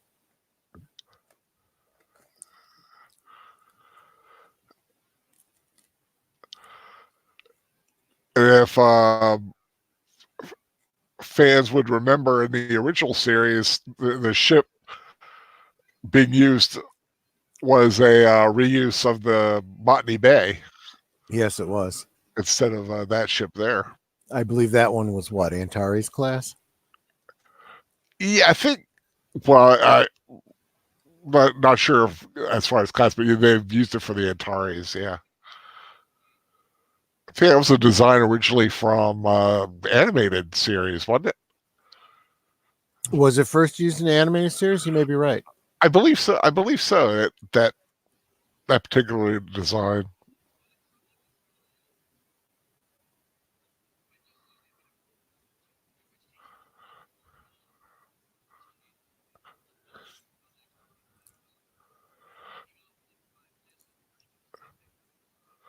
I love it when Bones gets upset because he gets a crazed look in his face. Yeah. Oh, and Lister, you live in Cleveland, Ohio? That's about an hour from Mansfield. I've got family there. See, they got little bally things too, just not the one up on the top. Right. I think Farragut used soccer balls.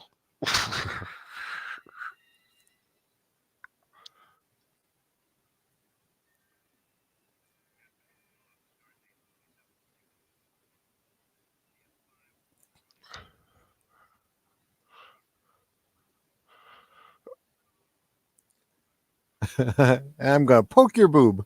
I guess I say he's like, that was a hard poke.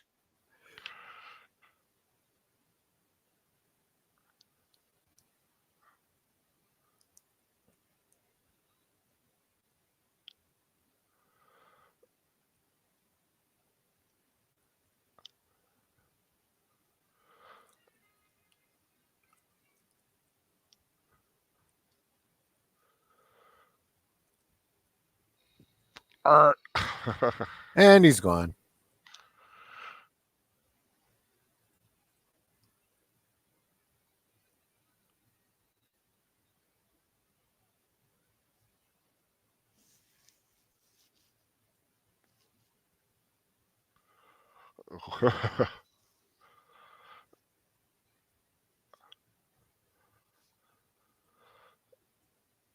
Wolf 10 Media, how you doing? Welcome. Hey, Wolf 10, how you doing?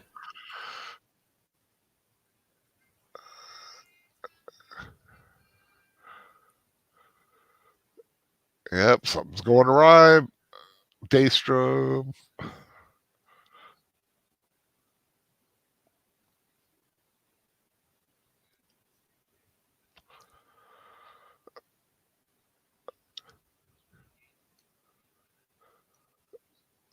like the Star Trek version of Skynet. Yeah, that's exactly why I wanted us to watch this one tonight, because it is exactly like Yeah. that.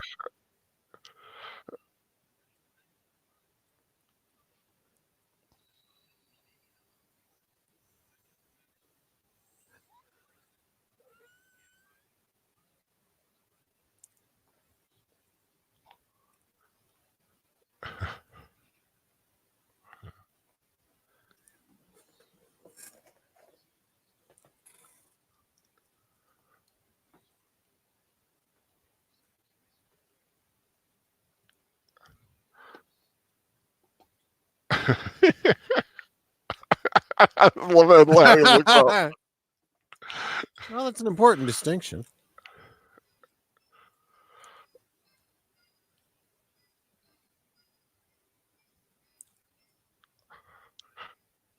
Almost reminiscent of sonic screwdriver Yeah, usage by I the was thinking Doctor. of that too. Yeah.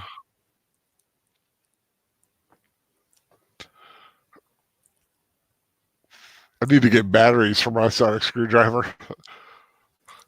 We actually have a whole bunch of them. Yeah, I've got two. I've got the fourth Doctor and the 10th. We have No, not the Matt Smith. we have Whatever it third, is. the fourth, the 10th, the 11th. Sarah I love the. Jane's Oh, sweet. Sonic lipstick. Yeah. Have you ever seen? There's this guy on well, I don't where on the internet. Basically, he does like one with like metal cases, and Yeah. they're just so gorgeous. But he could do custom work too.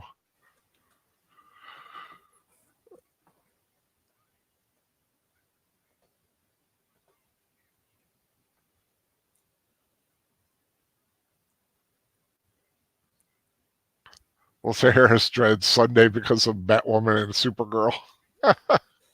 I didn't even know those shows were on that night. Yeah, I don't even I watch just them. ignore them.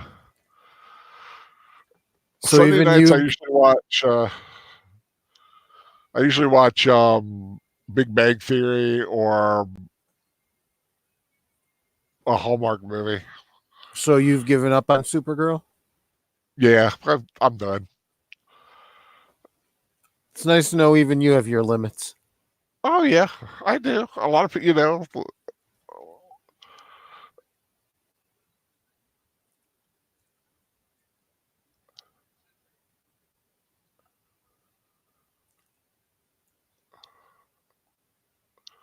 like I said, if read my Avengers review on my review around my Facebook page and see Okay, what I thought of that. I'll get to it. I showed it to the professor. He enjoyed it.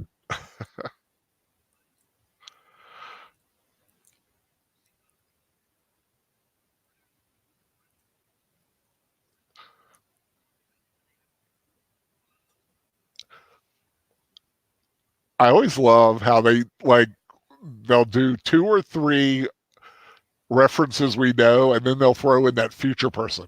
Right. They'll And it makes start perfect sense. I Yeah. mean, you know that there's still history between the 20th and the 23rd centuries.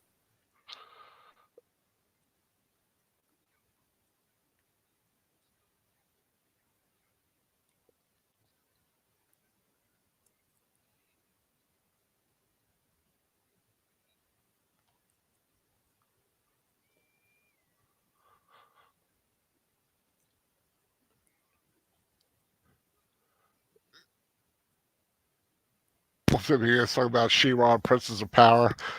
I don't consider that show She-Ra. Actually, I don't think there's really anyone that does, except the Yeah. people making it.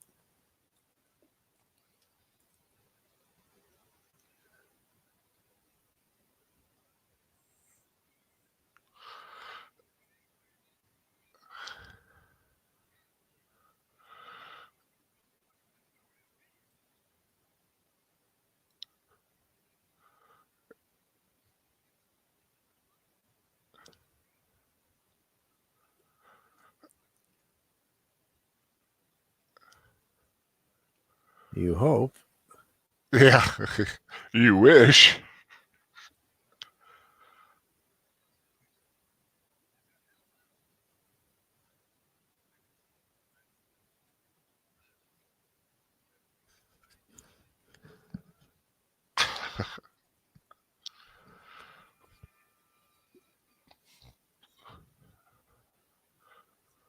Bad feeling.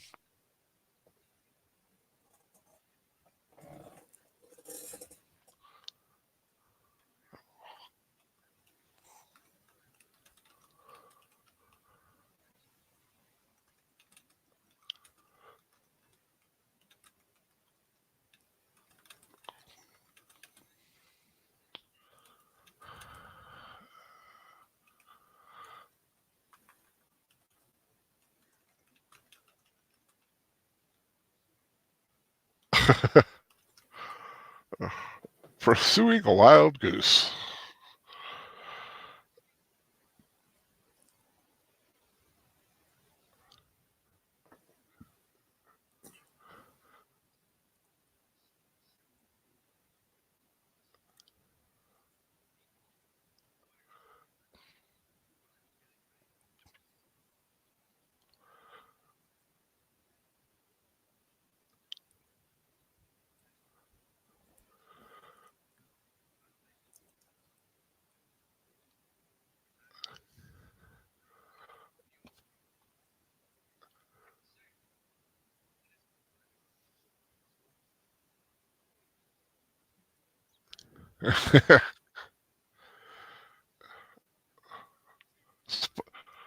Spock does love to like dig at humans.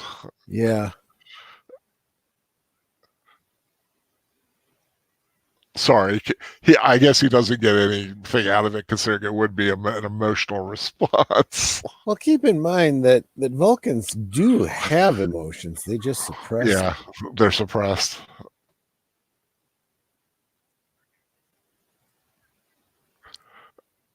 Here we go. Bad juju about to happen. Yep.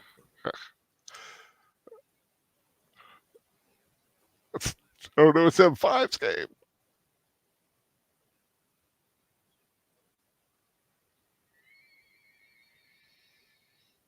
Yep. Pretty much. Oh, look at that. It's nice, isn't it? 4 beautiful Constitution classes. 4 Was it beautiful Excalibur? ghost ships. Yes. So Lexington, Hood, Excalibur, and I forgot what the other one was.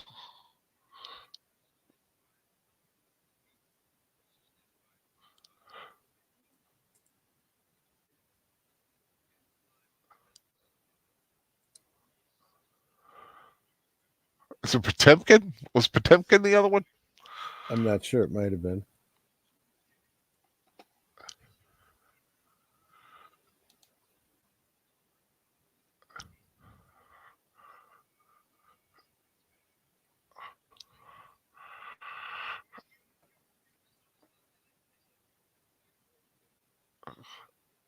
Yeah, it's Potemkin.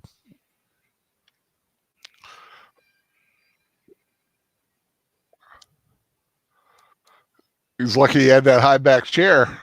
Yep.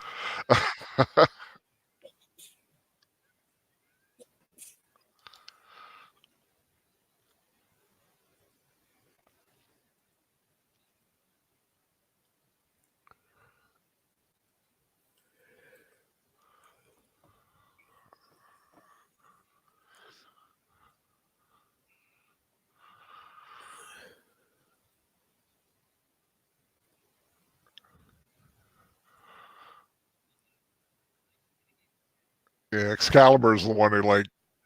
Yep. That's the one that takes the most.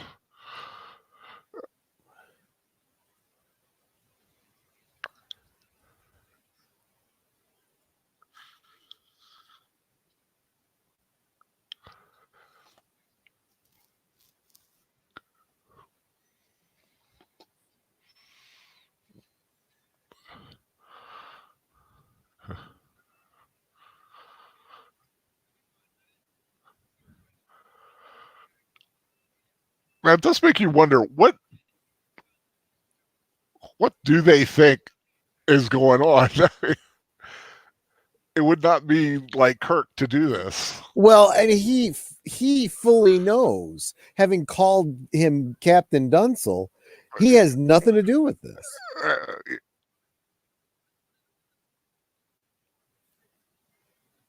Either that, or it was an upset that he thought he's taken way too seriously.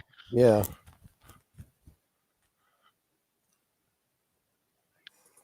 Are we doing memes tonight? No, let's not worry about memes tonight because I really don't know the sharing thing, how it really works that well. But I appreciate it, the thought. But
yeah, that's like, the whole point, dude. Yeah.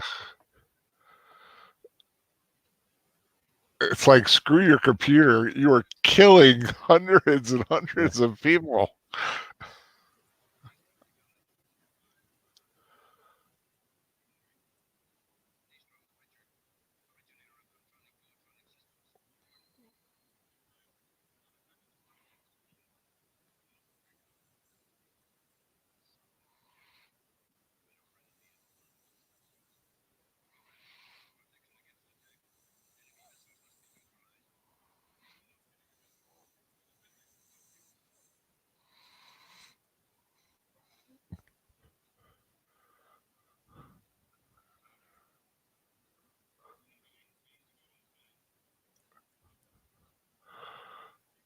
This is a great, like, acting moment for him.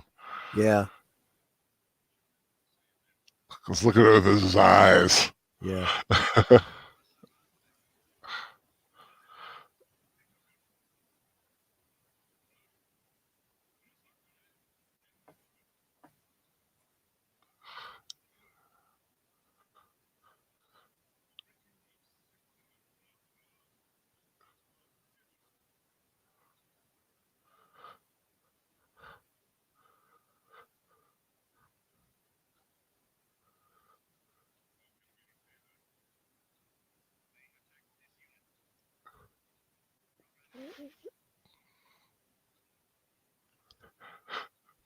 I will say Daystrom's outfit is hideous. Yeah.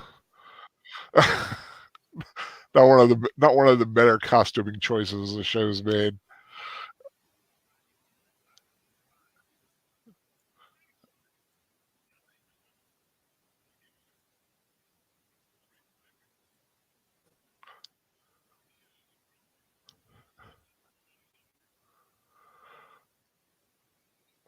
There we go.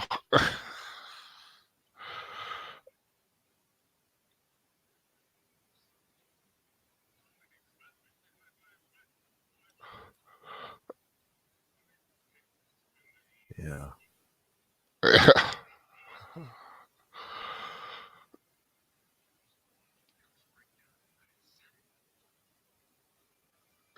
Yep, he crazy. Dark Stranger, no memes. Figured it'd be funny if someone made one with the planet killer being eaten by somebody with the belief it was a tasty pickle. Oh, gosh.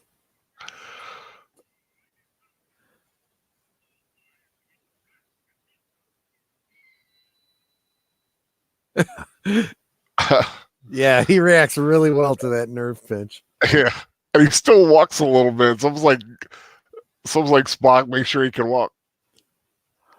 I always took it to be like Spock is strong and is able to hold him up and hand him off. Yeah.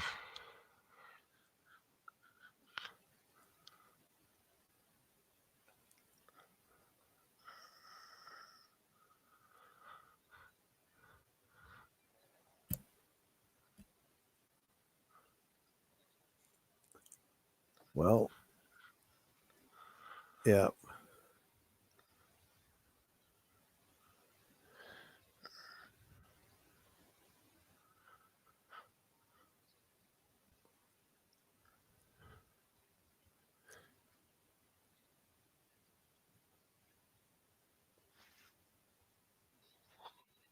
I definitely need a captain's chair, wheelchair. Yeah. built on electric wheelchair. Okay.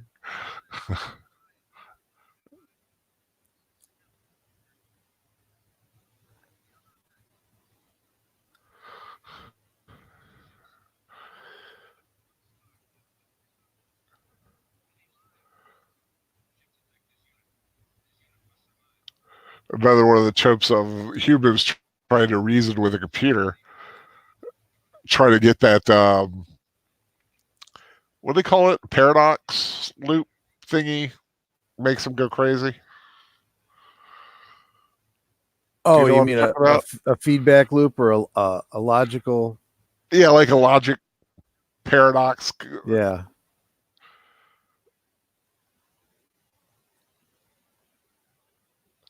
Especially like from I Mud when Yeah. when he was,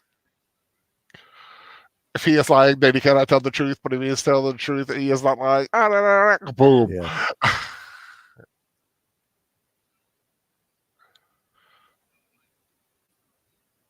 420 officers and crew. God. I like that's an excellent point. What is the penalty for murder? Death.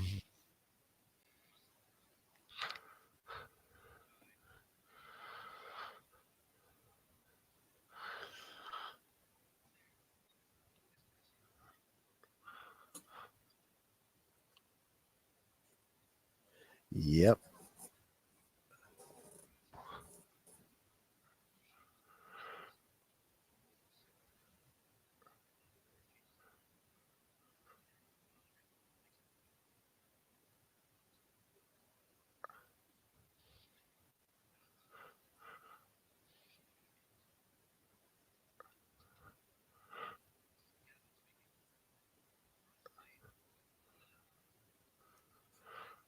We're all dead.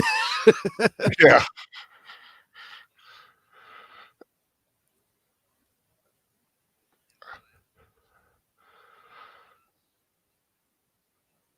I guess, like I said, you may not have Excalibur. You still got 3 starships, no matter how damaged.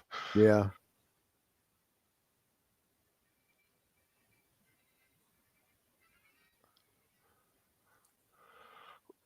There's Lexington.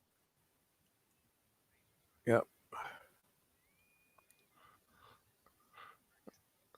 I do like the high back chair. I agree.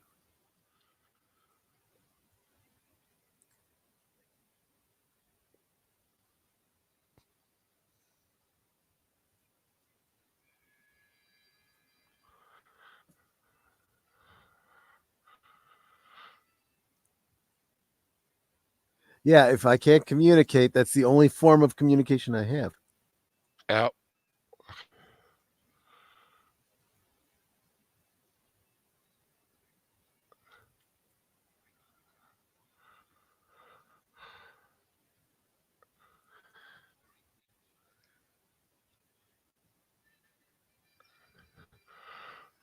Can you imagine the inquest that's going to be taking place Oh because of all yeah. this? Oh yeah. It is going to be a nightmare of paperwork.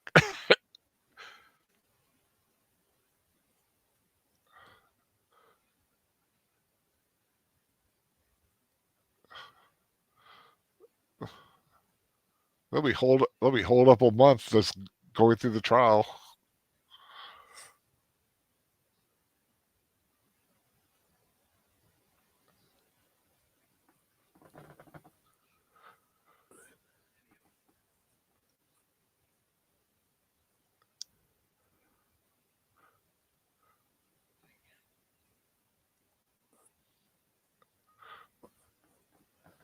Oh, and listeners are reading Watchmen.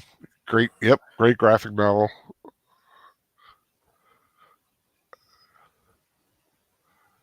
Wolf 10 Media is asking, who's our favorite Star Trek villain? Ooh. That's a hard one. Yeah. Q. Yeah, but it's like the best Khan. villains. Yeah, Khan. Definitely Khan. Yeah. Khan, especially for Wrath of Khan. I mean, he was great in Space Seed, but Wrath of Khan made him a freaking legend. Yeah.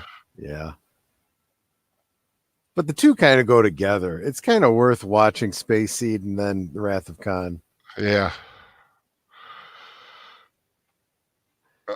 Yeah, 400 people are dead, but hey, we're still going to be smiling and happy. Thinking the same thing I was about to say. I was like, you know what? We're all happy, but yeah, Excalibur is toast. 400 some people on that ship alone, not to mention how many dozens of others on the other ships. Right. Aged Boomer, when you ask about Star Trek comics, which ones are you talking about? I mean, I've read the Gold Key comics. I read the Marvel Star Trek. I read the DC Star Trek. Some of the IDW Star Trek. Not all, but some. I remember the old, like when I was a kid. Yep. Old comics. And they had, I still remember, I don't know what edition, version, or what it was from, but there was a rendition of the inside of the Enterprise, and it was like maybe like 5 decks total. It was like just was so out of proportion. It was really funny, but I just wish I had that issue again. But I think it was like back in the old Gold Key comic days. It's definitely back in the 70s. I do know that. Then it probably was the Gold Key because Marvel didn't get it until much later, and then DC after that. Well, there you go. That was a good rewatch. That was a lot of fun. Nothing like good classic Trek. Is there any way we can get 4 more thumbs up? 5 more? Because we got 16 watching. Yeah, come on, give us some thumbs up. It'd be nice if we could round it out for the night. Had a great time watching with you, Troy. Really did. Well, like I said, the professor couldn't do it. We step up.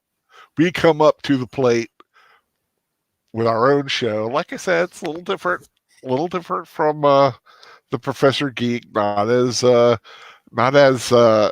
intensive on the analysis. Just enjoying a good episode and banter with friends between me and Troy and everyone in chat. That's a lot of fun.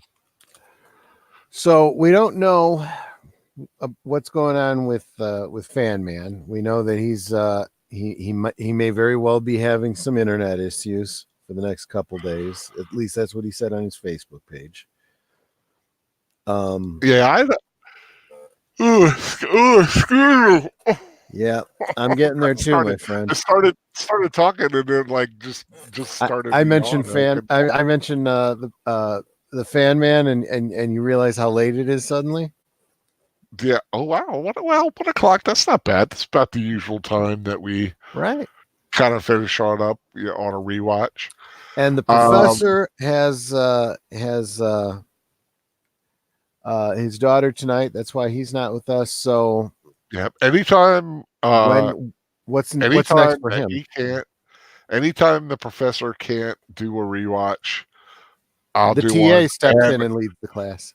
Yeah, and if also same thing Friday nights. If Fan Man ever can't can't make it, I'll try to do just a chat stream or a rewatch or something. It's just we have our certain times. It's good to keep those.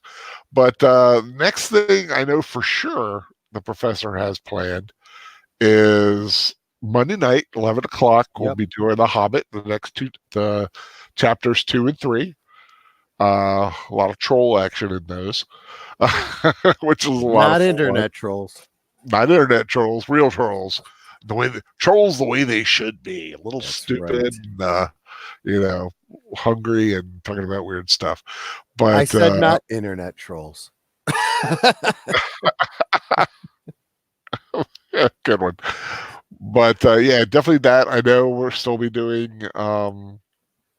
As far as I know, we'll be doing office hours on Tuesday night, and I believe next week we'll be doing Ghost in the Shell rewatch with Ishii coming in to be a part of that rewatch as well. Beyond that, I really don't know for Professor Geek. As far as me, I just kind of pop up wherever, very random.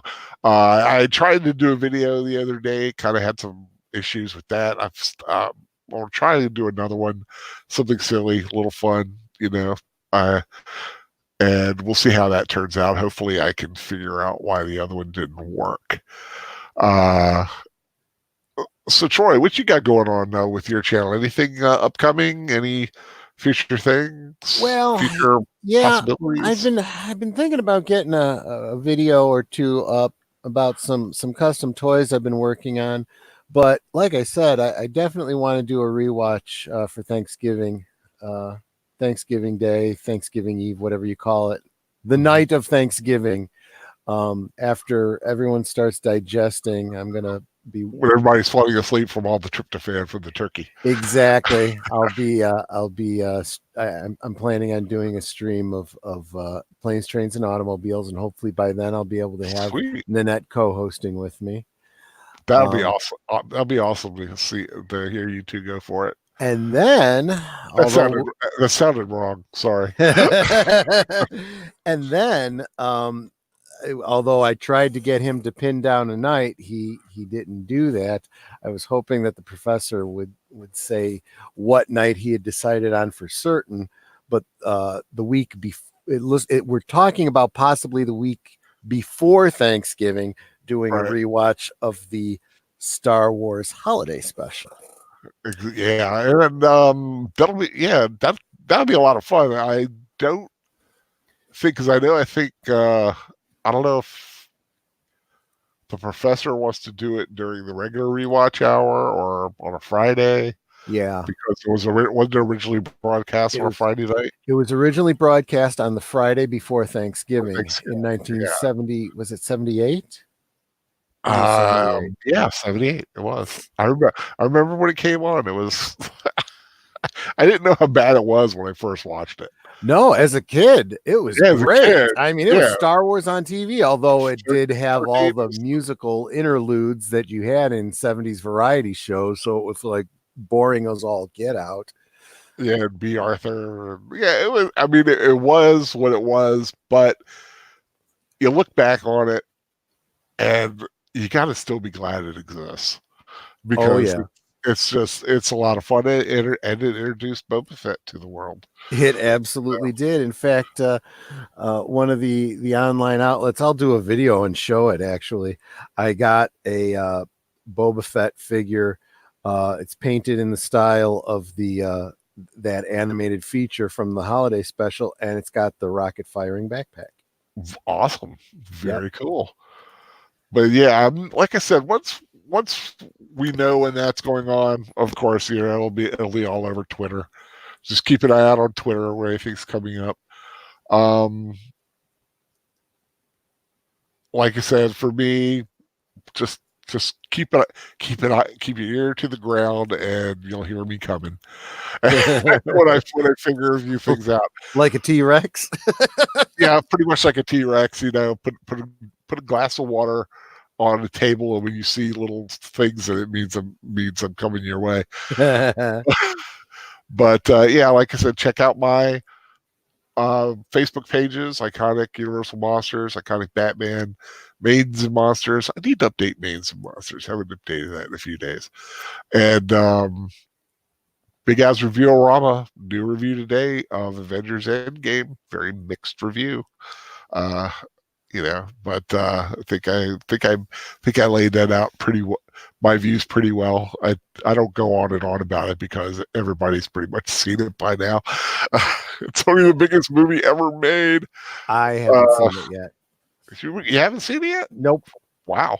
Nope. I've been in no hurry to see it. Ultimately, it's worth seeing for the closure of the films. As the end of a thing, but there are lots of issues with it as far as some of the characterizations in it. What's really sad is that I would rather leave off with the snap being the end than everything continuing on with it. Half the universe is gone, and that's it. Yep. It's like I said, there are issues, but there are some really great moments in it, and the balance is weird. It teeters. Like, does the bad outweigh the good? Maybe a little bit, but my biggest problem is it's still it's a watchable movie. But hardcore fans may have an issue with it. I'm very bothered by the decision to use time travel. If you don't use time travel right, it's easy to screw up, and it sounds like they pretty much screwed it up. Yeah, time travel it's an easy out now. It's a lazy way to fix something. Yeah. In the sci-fi universe, and because it's been done to death, and it's been done much better. I mean, back to the Future, Bill and Ted. I mean, please, there are much better ways of doing time. Even Star Trek's done it better. Voyage Home. Well, that'd be a good one. That'd be a nice, people like whales. Yeah, definitely we'll have to do this again. I hope everybody had a good time watching Trek with us. Not sure when we'll do it again. Like I said, we'll find a way. Life will find a way. That's actually a pretty good imitation there. I don't think so, but I thank you for that compliment. We'll have, like I said, tune in Monday night. If you're with The Hobbit, that's going to be on the Catholic Bible Geek channel. So just remember that if you're a fan of The Hobbit, you missed the first one because you showed up to Professor Geek's page and nothing happened. That's because it's the Catholic Bible Geek. His other page, which is a great page, if you're not spiritual, if you're not Catholic or Christian, still tune in because The Hobbit's a great book and it's wonderful to discuss and touch on more things than the Christian aspects. So that'll be the next time I probably see any of you, unless there's a surprise stream tomorrow at some time. I don't know. I could use the rest. But I hope, like I said, hope everyone had a great time. I wish everyone a good night. And do you have anything you want to finish up with, Troy? Only to say, Hovme Davan. You, my friend, salute the stars. Okay. Hover Devon, just like what he said. Hover Devon. Okay. Yeah. Coppola. Okay, I hope everyone has a great rest of the evening. Have a great Sunday, and take care, everyone. Klingon Ma.